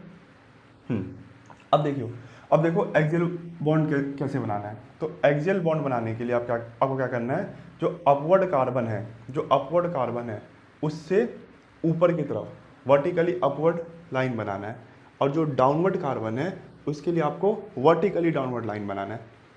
अपवर्ड कार्बन के लिए वर्टिकली अपवर्ड एक बॉन्ड बनाना है, और डाउनवर्ड कार्बन के लिए वर्टिकली डाउनवर्ड क्या करना है?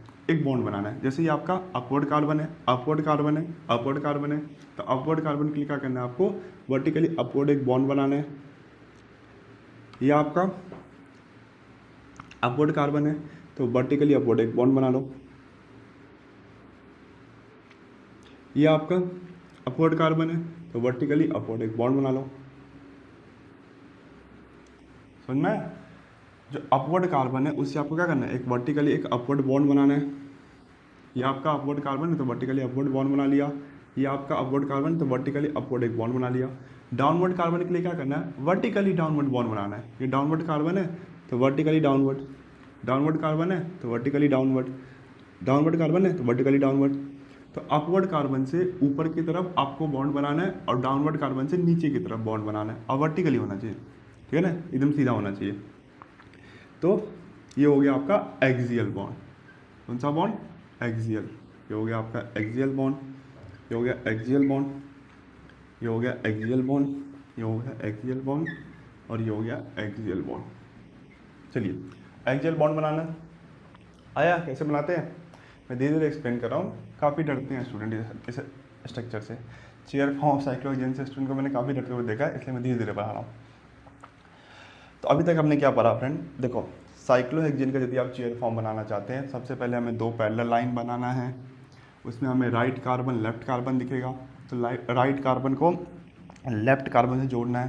पहले राइट कार्बन से एक बड़ा बॉन्ड और लेफ्ट कार्बन से छोटा, और दूसरे में एक राइट कार्बन से छोटा और लेफ्ट कार्बन से बड़ा। इस तरीके से हमारा साइक्लोहेक्सेन का चेयर फॉर्म बन जाएगा। अब हमें एक चीज़ पता है कि हर एक कार्बन के पास दो टाइप का बॉन्ड होता है, एक होता है एक्सियल और दूसरा होता है इक्वेटोरियल। तो अब हम उस बॉन्ड को रिप्रेजेंट करेंगे इस चेयर फॉर्म में। तो सबसे पहले हम एक्सियल बॉन्ड बनाएंगे। तो हमने देखा जो साइक्लोहेक्सेन का चेयर फॉर्म है, इसमें दो टाइप के कार्बन है, एक अपवर्ड कार्बन जो ऊपर की तरफ है और एक डाउनवर्ड कार्बन जो नीचे की तरफ है। ये है हमारा अपवर्ड कार्बन, ये हमारा अपवर्ड कार्बन, और ये है हमारा अपवर्ड कार्बन। ये हमारा डाउनवर्ड कार्बन, ये हमारा डाउनवर्ड कार्बन, और ये हमारा डाउनवर्ड कार्बन।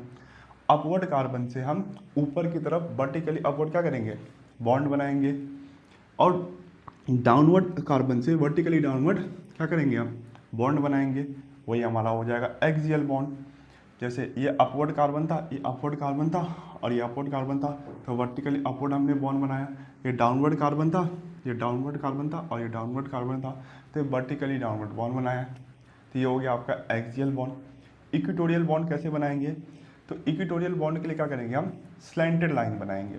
कैसा, स्लैंटेड, एक तिरछी लाइन बनाएंगे।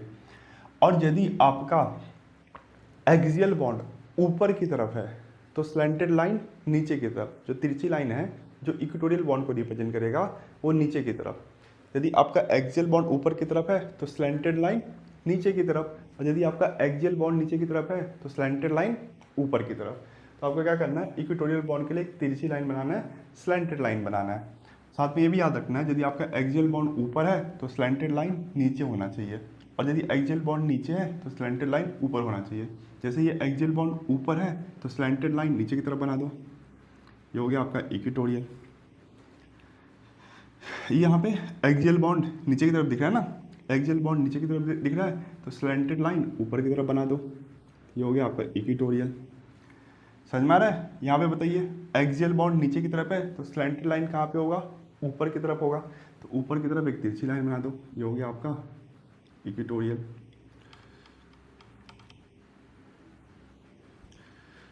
चलिए समझ में आ रहा है? यहाँ पे बताइए, एक्सियल बॉन्ड ऊपर की तरफ है तो एक स्लैंटेड लाइन बना दो नीचे की तरफ, ये हो गया आपका इक्वेटोरियल। यहाँ पे एक्सियल बॉन्ड नीचे की तरफ है, एक्सियल बॉन्ड नीचे की तरफ है तो एक स्लैंटेड लाइन बना दो ऊपर की तरफ भी नीचे की तरफ, ऊपर की तरफ, ये हो गया आपका इक्वेटोरियल। यहाँ पे एक्सियल बॉन्ड ऊपर की तरफ है तो स्लैंटेड लाइन बना दो नीचे की तरफ, तो एक स्लैंटेड लाइन बना दो नीचे की तरफ, ये हो गया आपका इक्वेटोरियल। चलिए फ्रेंड, समझ में आ रहा है? बताइए, समझ में आ रहा है? तो कैसे करना है, एक्सियल बॉन्ड यदि ऊपर की तरफ है तो स्लैंटेड लाइन नीचे की तरफ, और एक्सियल बॉन्ड नीचे की तरफ है तो स्लैंटेड लाइन ऊपर की तरफ। ठीक है, चलिए ये हमारा तैयार हो गया चेयर फॉर्म ऑफ साइक्लोहेक्सेन। एक बार और आखिरी बार एक्सप्लेन कर देता हूँ। देखिए कैसे बनाना है, कि सबसे पहले हमें क्या करना है, दो पैरेलल लाइन बनाना है। उसमें हमें दो टाइप कार्बन दिखेंगे, एक राइट कार्बन और एक लेफ्ट कार्बन। तो राइट कार्बन को हमें लेफ्ट कार्बन से जोड़ना है। अब जोड़ते वक्त क्या करना है, पहले राइट कार्बन से बड़ा बॉन्ड और लेफ्ट कार्बन से छोटा। दूसरी बार क्या करना है, लेफ्ट कार्बन से छोटा और राइट कार्बन से बड़ा। इस तरीके से हमारा चेयर फॉर्म तैयार हो जाएगा साइक्लोहेक्सेन का, है कि नहीं? चेयर फॉर्म तैयार हो जाएगा साइक्लोहेक्सेन का। अब जैसे ही हमारा चेयर फॉर्म तैयार हो गया, हमें उसमें दो टाइप के कार्बन देखा, एक अपवर्ड कार्बन और एक डाउनवर्ड कार्बन। जो ऊपर की तरफ है वो अपवर्ड कार्बन और जो नीचे की तरफ है वो डाउनवर्ड कार्बन। तो ये कार्बन ऊपर की तरफ है तो अपवर्ड कार्बन, ये कार्बन ऊपर की तरफ है तो अपवर्ड कार्बन, ये कार्बन ऊपर की तरफ है तो अपवर्ड कार्बन, है कि नहीं? ये ऊपर की तरफ तो अपवर्ड, अपवर्ड और अपवर्ड, और जो नीचे की तरफ है वो डाउनवर्ड कार्बन, सॉरी अपवर्ड, हाँ अपवर्ड अपवर्ड अपवर्ड। ये डाउनवर्ड कार्बन नीचे की तरफ है, ये भी डाउनवर्ड कार्बन, ये भी डाउनवर्ड कार्बन। तो यहाँ पे 3 अपवर्ड कार्बन है और यहाँ पे 3 डाउनवर्ड कार्बन। इतना समझ में आया? साथ में हमें ये भी पता है कि हर एक कार्बन एटम के पास दो टाइप के बॉन्ड होगा, एक एक्सियल और एक इक्वेटोरियल। तो अब हम एक्सियल और इक्वेटोरियल बॉन्ड बनाएंगे। तो जो अपवर्ड कार्बन है उससे वर्टिकली अपवर्ड लाइन बनाएंगे और डाउनवर्ड कार्बन के लिए वर्टिकली डाउनवर्ड लाइन बनाएंगे। तो ये आपका अपवर्ड कार्बन, ये आपका अपवर्ड कार्बन और ये आपका अपवर्ड कार्बन। तो अपवर्ड कार्बन के लिए वर्टिकली अपवर्ड हमने लाइन बनाया। और डाउनवर्ड कार्बन, तो ये आपका डाउनवर्ड कार्बन, ये आपका डाउनवर्ड कार्बन और ये आपका डाउनवर्ड कार्बन। तो डाउनवर्ड कार्बन के लिए वर्टिकली डाउनवर्ड बॉन्ड बनाया, अपवर्ड कार्बन के लिए वर्टिकली अपवर्ड बॉन्ड बनाया और डाउनवर्ड कार्बन के लिए वर्टिकली डाउनवर्ड बॉन्ड बनाया। तो वो क्या कहलाएगा आपका, वो कहलाएगा आपका एक्सियल बॉन्ड। ये आपका एक्सियल बॉन्ड, ये आपका axial bond, axial bond, axial bond, axial bond, axial bond. ठीक है। इक्वेटोरियल बॉन्ड कैसे बनाना है, तो इक्वेटोरियल बॉन्ड के लिए स्लैंटेड लाइन बनाना है, एक तिरछी लाइन बनाना है। और स्लैंटेड लाइन बनाते समय एक बात और ध्यान रखना है, यदि एक्सियल बॉन्ड ऊपर की तरफ है तो स्लैंटेड लाइन नीचे की तरफ, और एक्सियल बॉन्ड नीचे की तरफ है तो स्लैंटेड लाइन ऊपर की तरफ। तो ये है एक्सियल बॉन्ड, यदि ऊपर की तरफ है तो स्लैंटेड लाइन नीचे की तरफ। ये है आपका इक्वेटोरियल बॉन्ड। देखो, एक्सियल बॉन्ड नीचे की तरफ है तो स्लैंटेड लाइन ऊपर की तरफ, एक्सियल बॉन्ड नीचे की तरफ है तो स्लैंटेड लाइन ऊपर की तरफ, एक्सियल बॉन्ड ऊपर की तरफ है तो स्लैंटेड लाइन नीचे की तरफ, एक्सियल बॉन्ड नीचे की तरफ है तो स्लैंटेड लाइन ऊपर की तरफ, एक्सियल बॉन्ड ऊपर की तरफ है तो स्लैंटेड लाइन नीचे की तरफ। यदि एक्सियल बॉन्ड नीचे की तरफ है तो स्लैंटेड तिरछी लाइन ऊपर की तरफ, और यदि एक्सियल बॉन्ड ऊपर की तरफ है तो स्लैंटेड लाइन नीचे की तरफ। जो आपका स्लैंटेड लाइन है यही आपका क्या कहलाएगा, इक्वेटोरियल बॉन्ड कहलाएगा। जो स्लैंटेड लाइन है यही आपका क्या कहलाएगा, इक्वेटोरियल बॉन्ड कहलाएगा। चलिए समझ में आया। तो ये आपका chair form of cyclohexane, chair form of cyclohexane. एक बार मिटा के वापस बनाया क्या, बना लेते हैं। मैंने स्टूडेंट को काफ़ी डरते हुए देखा, पता नहीं स्टूडेंट क्यों ही डरते हैं, इतना आसान है फिर भी डरते रहते हैं।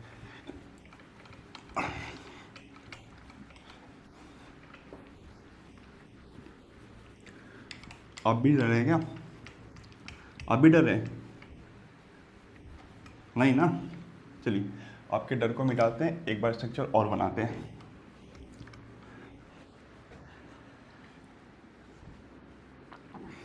दो पैरेलल लाइन बनाएंगे सबसे पहले, और इसमें हमें एक right carbon left carbon, right carbon left carbon.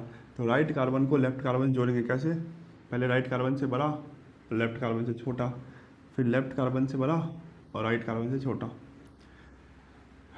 देखो ठीक है, राइट, तो राइट कार्बन से बड़ा, लेफ्ट कार्बन से छोटा, राइट कार्बन से छोटा और लेफ्ट कार्बन से बड़ा। ये हमारा तैयार हो गया चेयर फॉर्म ऑफ साइक्लोहेक्सेन। इसमें हमें दो टाइप के कार्बन देख रहे हैं, एक अपवर्ड कार्बन है और एक बैकवर्ड कार्बन है। तो ये आपका अपवर्ड कार्बन, ये आपका अपवर्ड कार्बन और ये आपका अपवर्ड कार्बन, ये आपका अपवर्ड कार्बन, ये आपका अपवर्ड कार्बन और ये आपका अपवर्ड कार्बन, और ये आपका डाउनवर्ड कार्बन, डाउनवर्ड कार्बन और ये आपका डाउनवर्ड कार्बन। तो upward carbon, upward carbon, upward carbon, downward carbon, downward carbon, downward carbon. ठीक है। अब हमें ये भी पता है कि हर एक कार्बन एटम के पास दो टाइप का बॉन्ड होगा, एक होगा एक्सियल और दूसरा होगा इक्वेटोरियल। जो बॉन्ड अपवर्ड है उस पर वर्टिकली अपवर्ड लाइन बना दो, और जो बॉन्ड डाउनवर्ड है उससे वर्टिकली डाउनवर्ड बॉन्ड बना दो।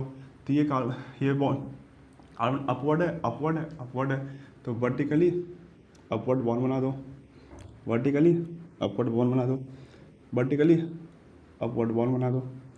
ये डाउनवर्ड कार्बन है तो वर्टिकली डाउनवर्ड बॉन्ड बना दो, डाउनवर्ड कार्बन है तो वर्टिकली डाउनवर्ड बॉन्ड बना दो, डाउनवर्ड कार्बन है वर्टिकली डाउनवर्ड बॉन्ड बना दो। तो ये आपका आएगा axial, axial, axial, axial, axial और एक्सियल।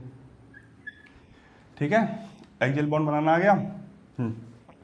अब इक्वेटोरियल बॉन्ड कैसे बनाएंगे, तो क्या करेंगे, जिस कार्बन के पास एक्सियल बॉन्ड है उस कार्बन का इक्वेटोरियल बॉन्ड भी होगा, तो उस कार्बन से एक तिरछी लाइन बनाएंगे, एक स्लैंटेड लाइन बनाएंगे। साथ में ये भी ध्यान रखेंगे कि जो स्लैंटेड लाइन है, जो आपका तिरछी लाइन है, वो एक्सियल बॉन्ड से उल्टी डायरेक्शन में होना चाहिए। यदि एक्सियल बॉन्ड ऊपर की तरफ है तो तिरछी लाइन नीचे की तरफ, तो ये आपका तिरछी लाइन नीचे की तरफ हो जाएगा, ये हो गया आपका इक्वेटोरियल। और ये एक्सियल बॉन्ड नीचे की तरफ है तो तिरछी लाइन ऊपर की तरफ, इक्वेटोरियल। एक्सियल बॉन्ड नीचे की तरफ है तो स्लैंटेड लाइन ऊपर की तरफ, इक्वेटोरियल। एक्सियल बॉन्ड ऊपर की तरफ है तो स्लैंटेड लाइन नीचे की तरफ, इक्वेटोरियल। एक्सियल बॉन्ड नीचे की तरफ है तो स्लैंटेड लाइन ऊपर की तरफ, तो इक्वेटोरियल।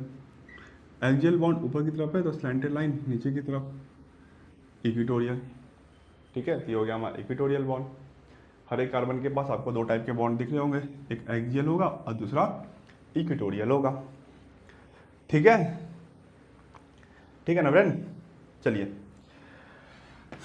अब इसके क्वेश्चन प्रैक्टिस करते हैं। काफ़ी आसान आसान क्वेश्चन आता है।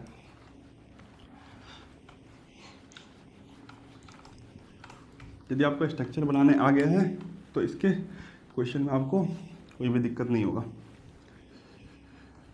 देखिए आपको ड्रॉ करना है, draw 1 chloro cyclohexane 1 chloro cyclohexane आपको ड्रॉ करना है, ठीक है, चेयर फॉर्म में। और साथ में ये भी बोला है कि जो क्लोरीन है, ये जो आपका क्लोरो है वो एक्सियल पोजीशन पर रहना चाहिए, एक्सियल पोजीशन पर रहना चाहिए, ठीक है ना। दो टाइप के बॉन्ड है ना, इक्वेटोरियल और एक्सियल, तो एक्सियल बॉन्ड पे आपका क्लोरीन रहना चाहिए।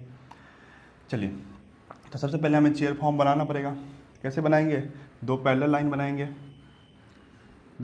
बनाएंगे, इसमें राइट कार्बन को लेफ्ट कार्बन जोड़ेंगे। पहले राइट कार्बन से बड़ा बॉन्ड और लेफ्ट कार्बन से छोटा, दूसरा लेफ्ट कार्बन से छोटा, सॉरी राइट कार्बन से छोटा और लेफ्ट कार्बन से बड़ा। ठीक है, हमारा बन गया चेयर फॉर्म ऑफ साइक्लोहेक्सेन। अब इसमें दो टाइप का बॉन्ड होता है, एक एक्सियल और एक इक्वेटोरियल। अब देखिए फ्रेंड, इसमें क्या बोला है आपको कि 1 क्लोरो का आपको कहाँ रखना है? एक्सियल पोजीशन पर रखना है। अब इसमें 6 एक्सियल पोजीशन है, नीचे की तरफ, ऊपर की तरफ, नीचे की तरफ, ऊपर की तरफ, नीचे की तरफ, ऊपर की तरफ। तो कहीं भी एक एक्सियल पोजीशन पे आप क्लोरीन लगा दो, कहीं पे भी। मैं यहाँ पे लगा देता हूँ, ये एक्सियल पोजीशन है, यहाँ पे क्लोरीन, बस हो गया। इसका स्ट्रक्चर इतना ही होगा। इतना ही क्यों होगा? देखो एक एक्सियल पोजीशन पे क्लोरीन है कि नहीं, एक एक्सियल पोजीशन पे क्लोरीन है। बचा हुआ जो भी एक्सियल और इक्वेटोरियल पोजीशन है उसमें कौन होगा? हाइड्रोजन होगा। समझ में आता है कि नहीं? जो भी बचा हुआ एक्सियल और इक्वेटोरियल पोजीशन है उसमें तो हाइड्रोजन ही होगा ना, कोई हाइड्रोजन ही बचा है। तो आप जब ये स्ट्रक्चर बनाएंगे ना तो आपको सिर्फ सब्स्टिट्यूएंट को ना दिखाना है कि आपका सब्स्टिट्यूएंट कहाँ है, एक्सियल या इक्वेटोरियल पोजीशन पे। बाकी जो हाइड्रोजन है उसको नहीं दिखाना है। समझ में आता है कि हाइड्रोजन जो होगा वो एक्सियल या इक्वेटोरियल, जितने भी एक्सियल इक्वेटोरियल पोजीशन बच गए वहाँ पे कौन होगा? हाइड्रोजन ही होगा। जैसे यहाँ पे एक इक्वेटोरियल पोजीशन बच गया होगा, वो उस पर कौन होगा? हाइड्रोजन होगा। यहाँ पे एक एक्सियल पोजीशन होगा जिसमें हाइड्रोजन होगा, इसमें इक्वेटोरियल होगा, इसमें हाइड्रोजन होगा। इसमें एक एक्सियल है तो उस पर हाइड्रोजन होगा, एक इक्वेटोरियल है तो उस पर हाइड्रोजन होगा। यहाँ पे एक्सियल पोजीशन पे हाइड्रोजन, इक्वेटोरियल पोजीशन पे भी हाइड्रोजन। यहाँ पे एक्सियल पोजीशन पे हाइड्रोजन, यहाँ पे इक्वेटोरियल पोजीशन पे भी हाइड्रोजन। यहाँ पे एक्सियल पोजीशन पे हाइड्रोजन और इक्वेटोरियल पोजीशन पे भी हाइड्रोजन। तो समझ में आता है जो सब्स्टिट्यूएंट ने जो जगह ले लिया है, एक्सियल इक्वेटोरियल में जो भी पोजीशन सब्स्टिट्यूएंट ने ले लिया है, उसके बाद जो भी जगह बचा है वो कौन लेगा? हाइड्रोजन ही लेगा। तो आपको हाइड्रोजन के लिए रिप्रेजेंट नहीं करना है। ठीक है, ठीक है ना फ्रेंड। चलिए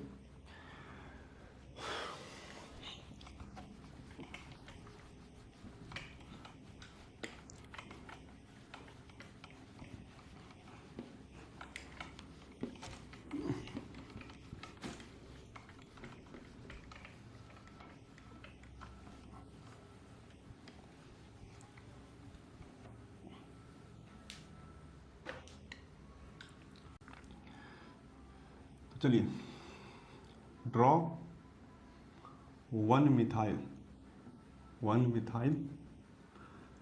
साइक्लोहेक्सेन, 1 मिथाइल साइक्लोहेक्सेन। इसका आपको चेयर फॉर्म बनाना है। और जो मिथाइल है, मिथाइल ये आपको बोला है ये इक्वेटोरियल पोजीशन पे होगा, इक्वेटोरियल पोजीशन पे होगा। तो मिथाइल जो होगा आपका इक्वेटोरियल पोजीशन पे होगा। चलिए बनाते हैं। सबसे पहले हम चेयर फॉर्म बनाएंगे। तो दो पैरेलल लाइन, इसमें एक आपका राइट कार्बन है और एक आपका लेफ्ट कार्बन है। तो राइट कार्बन को लेफ्ट कार्बन से जोड़ेंगे। पहले राइट कार्बन से बड़ा बॉन्ड और लेफ्ट कार्बन से छोटा, फिर राइट कार्बन से छोटा और लेफ्ट कार्बन से बड़ा। ये हो गया आपका चेयर फॉर्म ऑफ साइक्लोहेक्सेन। इसमें क्या बोला है कि 1 मिथाइल साइक्लोहेक्सेन बनाना है। साथ में भी बोला है कि जो आपका मिथाइल है वो इक्वेटोरियल पोजीशन पे होगा। तो यहाँ पे 6 इक्वेटोरियल पोजीशन है, किसी भी एक इक्वेटोरियल पोजीशन पे आप मिथाइल लगा दीजिए।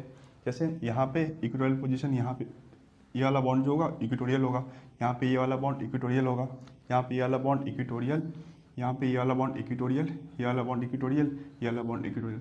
तो कोई भी एक इक्वेटोरियल पोजीशन पे आप CH3 लगा दीजिए। बाकी जो भी एक्सियल इक्वेटोरियल पोजीशन है उसको ऐसे ही छोड़ दीजिए, पता चल जाएगा कि वहाँ पे कौन है, हाइड्रोजन है। जो आपको सब्स्टिट्यूएंट है उसी को आपको दिखाना है। जो चेयर फॉर्म है उसमें एक्सियल इक्वेटोरियल पोजीशन को जो आपका सब्स्टिट्यूएंट है बस उसी को रिप्रेजेंट करना है। बाकी जो भी पोजीशन है समझ में आ जाएगा वो किसने लिया है, हाइड्रोजन ने लिया है। ठीक है, तो ये हो गया इसका स्ट्रक्चर। 1 मिथाइल साइक्लोहेक्सेन और मिथाइल आपका इक्वेटोरियल पोजीशन पे है। यहाँ पे एक तिरछी लाइन है, यहाँ पे आपका क्या है, CH3 है।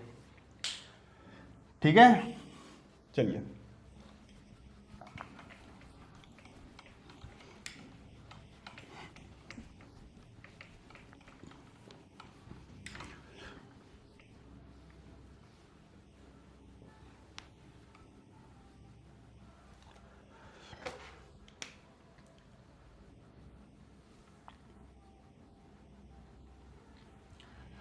Draw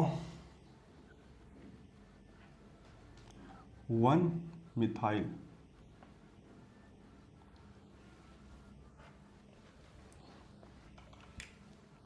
one chloro 2 methyl cyclohexane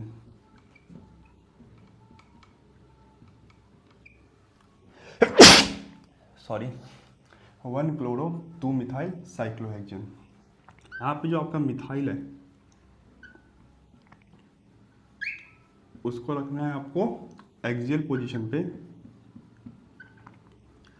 और जो आपका क्लोरो है या क्लोरीन है उसको कहाँ पे रखना है, उसको आपको रखना है इक्वेटोरियल पोजीशन पे।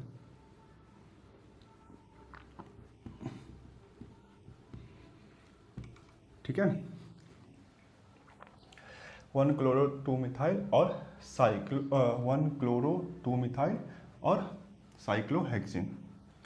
चलिए सबसे पहले चेयर फॉर्म बनाएंगे। राइट कार्बन से बड़ी लाइन, लेफ्ट कार्बन से छोटी, फिर राइट कार्बन से छोटी और लेफ्ट कार्बन से बड़ी। ये हो गया आपका चेयर फॉर्म ऑफ साइक्लोहेक्सेन। कोई भी डाउट है? नहीं। अब देखो फ्रेंड, इसमें 1 क्लोरो 2 मिथाइल, यदि मिथाइल आपका एक्सियल पोजीशन होना चाहिए, मिथाइल यदि आपका एक्सियल पोजीशन होना चाहिए तो क्लोरीन जो है इक्वेटोरियल पोजीशन पे होना चाहिए। अब देखो यहाँ पे 1 क्लोरो और 2 मिथाइल है, मतलब बगल बगल कार्बन पे होना चाहिए। यदि आप यहाँ पे एक्सियल बना रहे हो तो यहाँ पे आपको इक्वेटोरियल बनाना है। सेम कार्बन पे आपको एक्सियल इक्वेटोरियल नहीं बनाना है। ये कब बनाएंगे, जब 1 क्लोरो 1 मिथाइल होता तभी आप ऐसा करते हैं। और यहाँ पे 1 क्लोरो 2 मिथाइल है, यदि आपका पहला कार्बन तो ये आपका दूसरा कार्बन, यदि ये पहला कार्बन तो ये आपका दूसरा कार्बन, यदि ये पहला कार्बन दूसरा कार्बन, तो बगल बगल कार्बन पे आपको क्या करना है, एक की जगह पे एक्सियल बनाना है और एक की जगह पे इक्वेटोरियल। तो पहले हम क्या करते हैं, क्लोरीन को कौन सा पोजीशन देना है, इक्वेटोरियल पोजीशन देना है।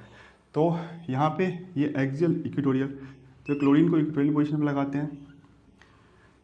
ये क्लोरीन इक्वेटोरियल पोजीशन पे है। अब जो मिथाइल है वो एक्सियल पोजीशन पे है, या तो आप इस एक्सियल पे मिथाइल को लगाओगे, क्योंकि या तो आप इस एक्सियल पे मिथाइल को लगाओगे। क्यों, यदि ये पहला कार्बन हो गया तो ये तो दूसरा कार्बन नहीं हो सकता, यही दूसरा कार्बन होगा, है कि नहीं। यदि ये पहला कार्बन हो गया दूसरा कार्बन नहीं होगा, या तो यही होगा। तो या तो आप यहाँ पे मिथाइल को एक्सियल पे लगा सकते हो, या तो यहाँ पे आप मिथाइल को एक्सियल पे लगा सकते हो। तो कहीं पे भी लगा लीजिए, मैं यहाँ पे लगा रहा हूँ, चलेगा। तो CH3 अब यहाँ पे भी लगा सकते हैं। तो ये हो गया 1 chloro 2 methyl cyclohexane, 1 chloro 2 methyl cyclohexane.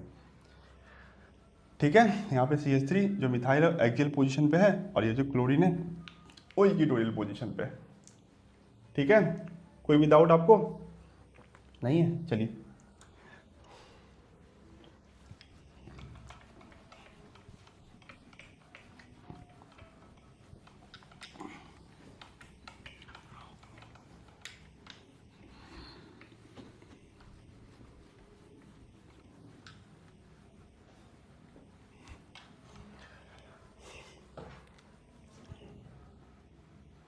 Draw 1, 2, 3, 4, 5, 6 हेक्साक्लोरो cyclohexane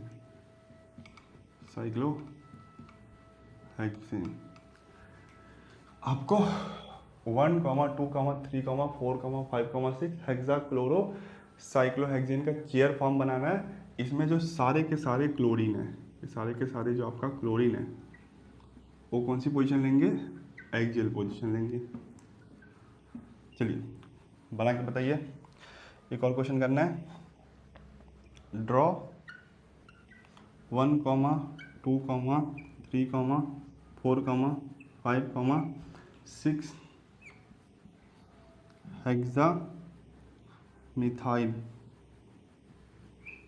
hexamethyl cyclohexane.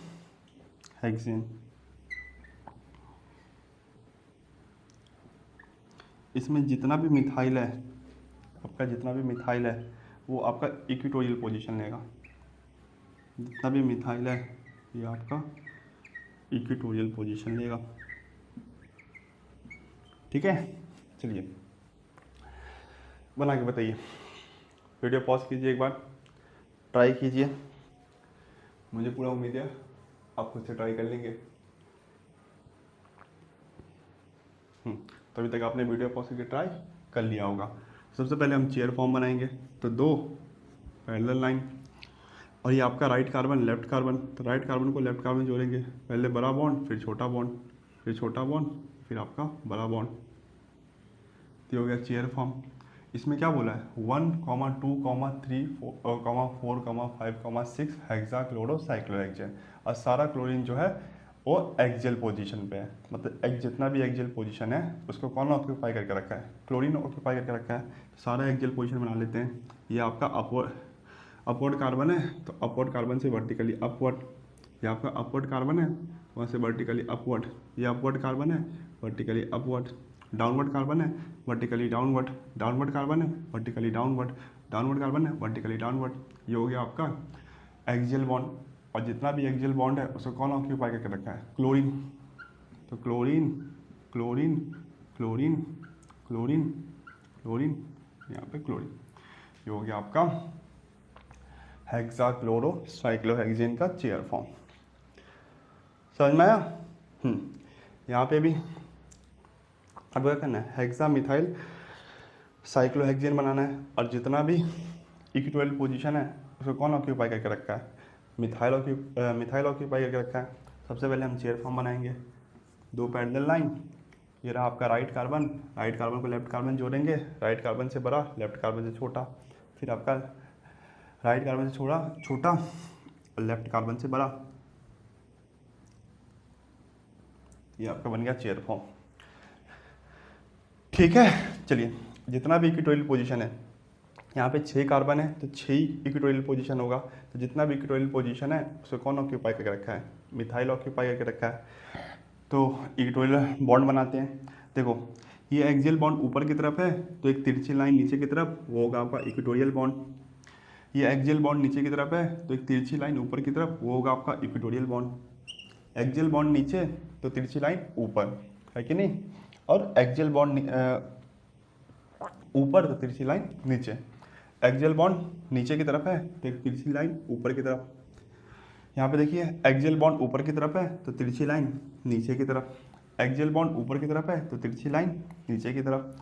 Axial bond नीचे की तरफ है तो तिरछी लाइन ऊपर की तरफ। तो ये हो गया आपका इक्विटोरियल बॉन्ड। ठीक है, एक्सियल बॉन्ड ऊपर तो स्लैंटेड लाइन नीचे, एक्सियल बॉन्ड नीचे तो स्लैंटेड लाइन ऊपर। तो ये हो गया आपका इक्विटोरियल पोजीशन। और इक्विटोरियल पोजीशन कौन ऑक्यूपाई करके रखा है? मिथाइल।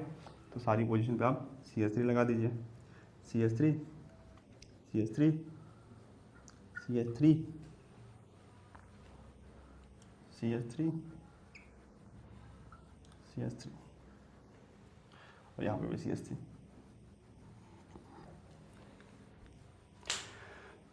चलिए समझ में आया? तो इस तरीके से आपको चेयर फॉर्म बनाना है। समझ में आया ना फ्रेंड?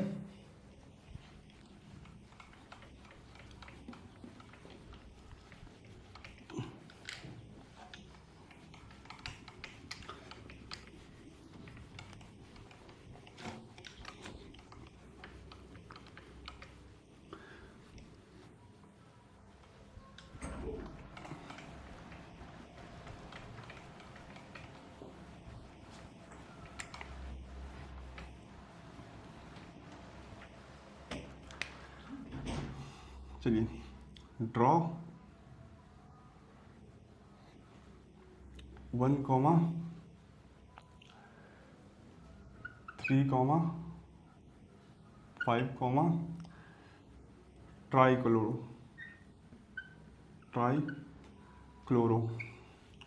ट्राईक्लोरो, उसके बाद 2, 4, 6,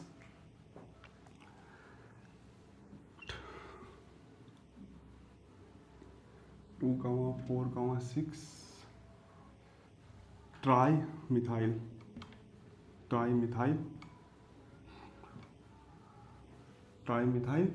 साइक्लोहेक्सेन,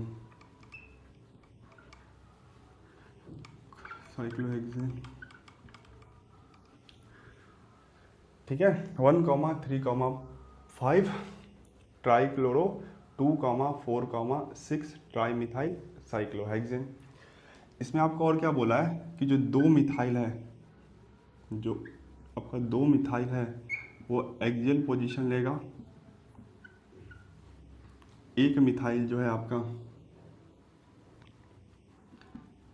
एक मिथाइल जो है वो इक्वेटोरियल पोजीशन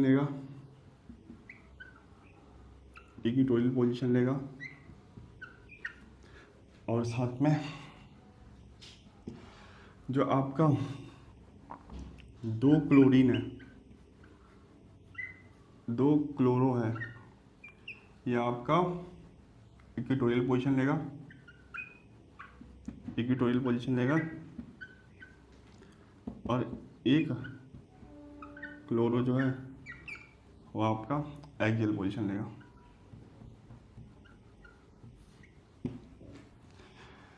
ठीक है, 2 methyl axial, 1 methyl equatorial, 2 chlorine equatorial और 1 क्लोरीन जो है वो एक्सियल पोजीशन।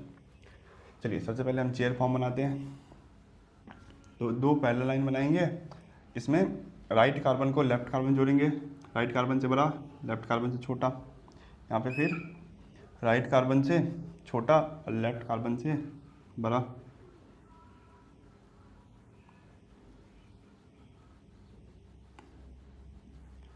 तो ये हो गया इसका चेयर फॉर्म। समझ में आ रहा है? देखो 1, 3, 5 मतलब यदि मैं इसको 1 बोल दूँ तो इन दोनों में से कोई आपका 2 होगा। समझ में आ रहा है? यदि 1 है तो इन दोनों में से कोई 2 होगा। यदि आपका 2 हो गया तो यही 3 होगा। तो एक बार नंबरिंग कर देते हैं। ये 1 हो गया तो ये आपका 2, और ये 2 हो गया तो यही 3 होगा, 3 हो गया तो ये 4 होगा, और ये आपका 5 और ये 6। इसको भी 2 कर सकते थे, कोई दिक्कत की बात नहीं है। तो 1 पे क्लोरीन है, 3 पे क्लोरीन है और 5 पे क्लोरीन है। साथ में ये भी बोला है कि जो 2 क्लोरीन है उसको आपको इक्वेटोरियल पे रखना है और 1 क्लोरीन को एक्सियल पे रखना है। 2 क्लोरीन को इक्वेटोरियल पे और 1 क्लोरीन को एक्सियल पे। तो ये हो गया आपका इक्वेटोरियल, ये हो गया आपका इक्वेटोरियल। और पहले कार्बन पे और तीसरे कार्बन पे भी आपका क्लोरीन है, तो यहाँ पे ही बना लेते हैं इक्वेटोरियल। तो 2 इक्वेटोरियल बॉन्ड क्लोरीन, और पहले और तीसरे कार्बन पे क्लोरीन, 2 क्लोरीन इक्वेटोरियल पे और पहले और तीसरे कार्बन पे क्लोरीन। 5वें कार्बन पे भी क्लोरीन है, जो आपका 5वां कार्बन है वहाँ पे भी क्लोरीन है, और ये वाला जो क्लोरीन है वो एक्सियल पोजीशन पे है कि नहीं। एक क्लोरीन जो है आपका वो एक्सियल पोजीशन पे, तो एक्सियल पोजीशन पे। ठीक है, समझ में आया? तो देखो पहले, तीसरे और 5वें कार्बन पे आपका क्या है? क्लोरीन है। पहले, तीसरे और 5वें कार्बन पे आपका क्या है? क्लोरीन है। इसमें से 2 क्लोरीन जो है वो एक्सियल पोजीशन पे और 1 क्लोरीन जो है इक्वेटोरियल पोजीशन पे। ठीक है, चलिए दूसरे, चौथे और छठे, दूसरे, चौथे और छठे पोजीशन पे क्या है आपका? ट्राई मिथाइल है। दूसरे चौथे और छठे पोजीशन पे क्या है आपका? ट्राई मिथाइल है। इसमें से 2 मिथाइल जो है वो एक्सियल पोजीशन पे है और 1 मिथाइल जो है वो इक्वेटोरियल पोजीशन पे है। इसमें से आपका क्या है? 2 मिथाइल जो है वो एक्सियल पोजीशन पे है और 2 मिथाइल जो है आपका, 1 मिथाइल जो है इक्वेटोरियल पे है। तो दूसरे कार्बन पे एक्सियल पोजीशन, ये हो जाएगा। ये डाउनवर्ड कार्बन है तो इसे वर्टिकली डाउनवर्ड, तो ये हो गया आपका CH3। और दूसरा कार्बन का क्या, चौथे कार्बन, यह चौथा कार्बन, तो ये कौन सा है आपका, ये डाउनवर्ड कार्बन है, तो vertically downward CH3, vertically downward CH3। तो दूसरे कार्बन पे CH3, चौथे कार्बन पे CH3, ठीक है। और दो जो क्लोरीन है वो, दो जो मिथाइल है वो एक्सियल पे है, एक जो मिथाइल है वो कौन सी पोजीशन पे है, छठी पोजीशन पे है, और वो इक्वेटोरियल पे है। तो ये रहा आपका छठा पोजीशन, यहाँ पे इक्वेटोरियल, तो ये हो जाएगा आपका इक्वेटोरियल CH3। देखिए समझ में आया, बताइए। देखो सबसे पहले हमने नंबरिंग किया, नंबरिंग करने के बाद हमें 1, 3 और 5 पे क्लोरीन लगाना था, तो ये हो गया 1, 3, 5 पे क्लोरीन लगाना था। साथ में हमें एक और इन्फॉर्मेशन दिया था कि जो दो क्लोरीन है आपका वो इक्वेटोरियल पोजीशन लेगा और एक क्लोरीन जो एक्सियल, तो यहाँ पे हमने क्लोरीन को इक्वेटोरियल, यहाँ पे क्लोरीन को इक्वेटोरियल, तो दो क्लोरीन हमारा इक्वेटोरियल पोजीशन ले लिया और एक क्लोरीन जो है वो एक्सियल पे होना चाहिए, तो एक क्लोरीन जो है आपका एक्सियल पे, ठीक है, ठीक है फ्रेंड। तो एक जो क्लोरीन है वो आपका एक्सियल पे है। और क्या बोला था आपको कि 2, 4, 6 पे मिथाइल होना चाहिए, तो 2, 4, 6 पे आपका मिथाइल है। साथ में एक और इन्फॉर्मेशन दिया था कि 2 मिथाइल एक्सियल पे होना चाहिए, तो 2 पे मिथाइल है और एक्सियल पे है, 4 पे मिथाइल है एक्सियल पे है, और 6 पे जो मिथाइल है वो इक्वेटोरियल पे है, क्योंकि एक मिथाइल जो आपका वो इक्वेटोरियल पोजीशन पे होना चाहिए। हो गया, सारा इन्फॉर्मेशन पूरा हो गया ना। तो ये हो गया इसका चेयर फॉर्म, ठीक है। 1, 3, 5 ट्राई क्लोरो ट्राई मिथाइल का साइक्लोहेक्सेन का चेयर फॉर्म, समझ में आ रहा है फ्रेंड। चलिए एक और आखिरी क्वेश्चन करते हैं।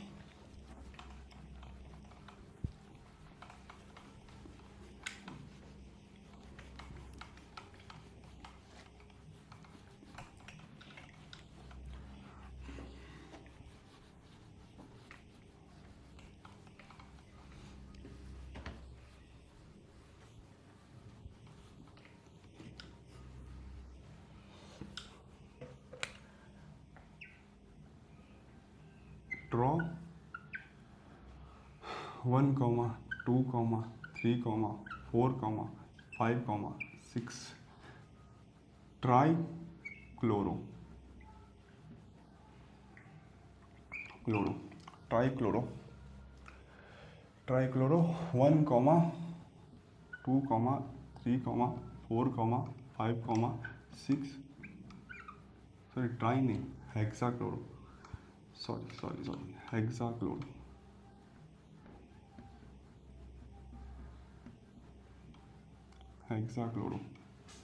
हेक्साक्लोरो हेक्सामिथाइल,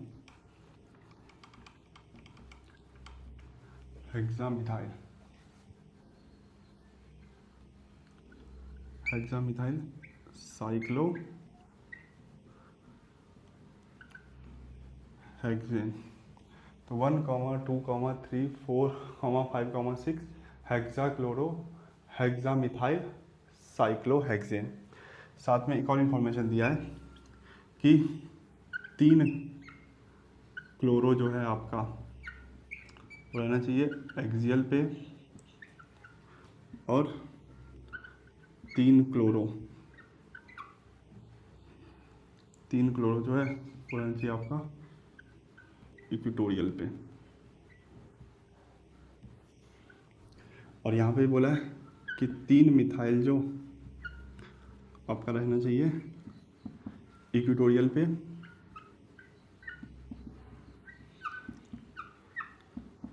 और 3 मिथाइल रहना चाहिए आपका एक्सियल पे, ठीक है। तो 6 क्लोरीन में से 3 को रखना है आपको एक्सियल को और 3 को इक्वेटोरियल पे, और 6 मिथाइल में से 3 को रखना है आपको इक्वेटोरियल पे और 3 को एक्सियल पे, ठीक है। चलिए बनाइए। तो सबसे पहले हम चेयर फॉर्म बनाएंगे, 2 पैरेलल लाइन, उसके बाद ये आपका राइट और लेफ्ट, तो राइट कार्बन को लेफ्ट से जोड़ेंगे, राइट कार्बन से बड़ा बॉन्ड, लेफ्ट से छोटा, फिर राइट को लेफ्ट से जोड़ेंगे, तो लेफ्ट से छोटा और राइट से बड़ा। तो ये हो गया चेयर फॉर्म, है कि नहीं, साइक्लोहेक्सेन का चेयर फॉर्म। यहाँ पे नंबरिंग कर देते हैं सबसे पहले ताकि आसान हो जाए। इसको 1 दे देते हैं, तो 2 किसको दे, इसको किसी को भी दे सकते हैं 2, ये 2, ये आपका 3, ये आपका 4, ये 5 और ये आपका 6। ठीक है, चलिए अभी क्या बोल रहा है कि 1, 2, 3, 4, 5, 6 हेक्साक्लोरो, मतलब सारी पोजीशन पे क्या है, क्लोरीन है। 1 से लेके 6 तक जितने भी कार्बन आइटम है सबके साथ क्लोरीन टच है। पर इसके बाद एक और इन्फॉर्मेशन है कि 3 क्लोरीन एक्सियल पे है और 3 क्लोरीन इक्वेटोरियल पे है। तो पहले 3 क्लोरीन बना लेते हैं एक्सियल पे। तो यहाँ पे हो गया एक्सियल, ये अपवर्ड कार्बन है तो वर्टिकली अपवर्ड, तो क्लोरीन। उसके बाद सेकेंड कार्बन पे भी ये डाउनवर्ड, ये रहा सेकेंड कार्बन, तो ये डाउनवर्ड कार्बन है तो वर्टिकली डाउनवर्ड बना लेते हैं, तो ये हो गया आपका क्लोरीन। इसका थर्ड कार्बन, तो ये अपवर्ड कार्बन है तो वर्टिकली अपवर्ड, क्लोरीन। तो 3 क्लोरीन आपका एक्सियल पोजीशन पे आ गया, 3 क्लोरीन एक्सियल पोजीशन पे आ गया। बचे हुए 3 क्लोरीन को इक्वेटोरियल पे रख देते हैं। तो ये डाउनवर्ड कार्बन है तो वर्टिकली डाउनवर्ड एक्सियल होगा, तो स्लैंटेड लाइन ऊपर की तरफ, ये हो जाएगा आपका इक्वेटोरियल पोजीशन। यहाँ पे क्लोरीन, देखो ये अपवर्ड कार्बन है तो वर्टिकली अपवर्ड क्लोरीन, तो स्लैंटेड लाइन नीचे की तरफ, तो ये हो गया आपका क्लोरीन। ठीक है, यहाँ पे क्लोरीन इक्वेटोरियल पे, यहाँ पे क्लोरीन इक्वेटोरियल पे, यहाँ पे बताइए। तो यहाँ पे एक्सियल बॉन्ड वर्टिकली डाउनवर्ड, तो स्लैंटेड लाइन ऊपर की तरफ, सेंटर लाइन जो होगा ऊपर की तरफ होगा, और यहाँ पे क्लोरीन। देखो 3 क्लोरीन एक्सियल पे, क्लोरीन एक्सियल पे, क्लोरीन एक्सियल पे, और यहाँ पे क्लोरीन एक्सियल पे, क्लोरीन इक्वेटोरियल पे, क्लोरीन इक्वेटोरियल पे, और यहाँ पे भी क्लोरीन इक्वेटोरियल पे। 3 जो क्लोरीन है हमारा एक्सियल पे हो गया, और 3 क्लोरीन जो है इक्वेटोरियल पे है। और 1, 2, 3, 4, 5, 6 सारी पोजीशन पर देखो क्लोरीन है, और 3 एक्सियल पे और 3 इक्वेटोरियल पे। समझ में आ रहा है फ्रेंड? अब मिथाइल के लिए बनाते हैं। तो मिथाइल भी सारी पोजीशन पे है, 3 मिथाइल जो है वो इक्वेटोरियल पे है और 3 मिथाइल एक्सियल पे है। 3 मिथाइल इक्वेटोरियल पे है, 3 मिथाइल एक्सियल पे, और सारी पोजीशन पे भी मिथाइल है। देखो यहाँ पे जो एक्सियल पोजीशन है वो क्लोरीन ले लिया है, तो बच गया जो इक्वेटोरियल पोजीशन है, तो क्लोरीन को लेना पड़ेगा, मिथाइल को लेना पड़ेगा। तो यहाँ पे इक्वेटोरियल पोजीशन पे मिथाइल, यहाँ पे भी एक्सियल पोजीशन क्लोरीन ले लिया है, तो बचा हुआ इक्वेटोरियल पोजीशन मिथाइल लेगा। ठीक है, यहाँ पे भी एक्सियल पोजीशन कौन ले लिया है, क्लोरीन, तो बचा हुआ इक्वेटोरियल पोजीशन जो होगा वो मिथाइल लेगा। समझ में आ रहा है? तो 3 मिथाइल जो है आपका इक्वेटोरियल पोजीशन पे आ गया। 3 मिथाइल, फर्स्ट, सेकेंड और थर्ड कार्बन का जो 3 मिथाइल है वो कहाँ पे आ गया, इक्वेटोरियल पोजीशन पे आ गया। उसके बाद 3 मिथाइल को एक्सियल पे रखना है। देखो यहाँ पे इक्वेटोरियल पे क्लोरीन है तो बचा क्या है, एक्सियल, तो एक्सियल पे कौन रहेगा, मिथाइल रहेगा, तो एक्सियल पे मिथाइल।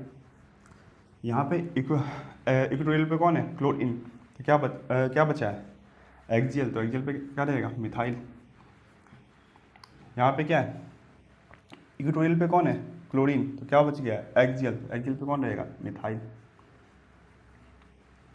ठीक है, अब देखिए इस क्वेश्चन को इससे मैच कीजिए, सारा इन्फॉर्मेशन पूरा हो रहा है कि नहीं हो रहा है। देखो 1, 2, 3, 4, 5, 6 मतलब 6 क्लोरीन 6 पोजीशन पे होना चाहिए। तो पहले कार्बन पे क्लोरीन, दूसरे कार्बन पे क्लोरीन, तीसरे कार्बन पे क्लोरीन, चौथे कार्बन पे क्लोरीन, पांचवें कार्बन पे क्लोरीन, छठे कार्बन पे क्लोरीन, तो 6 कार्बन पे क्लोरीन है। ठीक है, चलिए साथ में और क्या बोला था, 3 क्लोरीन आपका एक्सियल पोजीशन लेना चाहिए, तो ये वाला क्लोरीन एक्सियल पे, ये वाला क्लोरीन एक्सियल पे, ये वाला क्लोरीन एक्सियल पे। और क्या बोला था, 3 क्लोरीन इक्वेटोरियल पे होना चाहिए, तो ये वाला क्लोरीन इक्वेटोरियल पे, ये वाला क्लोरीन इक्वेटोरियल पे, और ये वाला क्लोरीन इक्वेटोरियल पे। ठीक है, चलिए यहाँ तक सब कुछ सही है। उसके बाद क्या बोला है कि 6 मिथाइल होना चाहिए, फर्स्ट से लेके 6 कार्बन पे हर जगह पे क्या होना चाहिए, मिथाइल होना चाहिए। तो हर जगह पे मिथाइल है, फर्स्ट पे मिथाइल है, सेकंड पे मिथाइल है, थर्ड पे मिथाइल है, फोर्थ पे, 5 पे, 6 पे, सब पे मिथाइल है।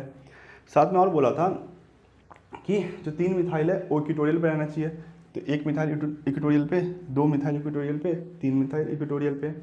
अब बचा हुआ 3 मिथाइल जो है एक्सियल पे होना चाहिए, तो 1 मिथाइल एक्सियल पे, 2 मिथाइल एक्सियल पे, और तीसरा मिथाइल जो है एक्सियल पे। तो सारा इन्फॉर्मेशन पूरा हो गया। तो इस तरीके से आपको साइक्लोहेक्सेन का चेयर फॉर्म बनाना है, ठीक है। इसमें अभी और भी टॉपिक्स बच गए हैं जिसको हम नेक्स्ट लेक्चर में कंप्लीट करेंगे, ठीक है। तो मिलते हैं नेक्स्ट लेक्चर में, गुड बाय।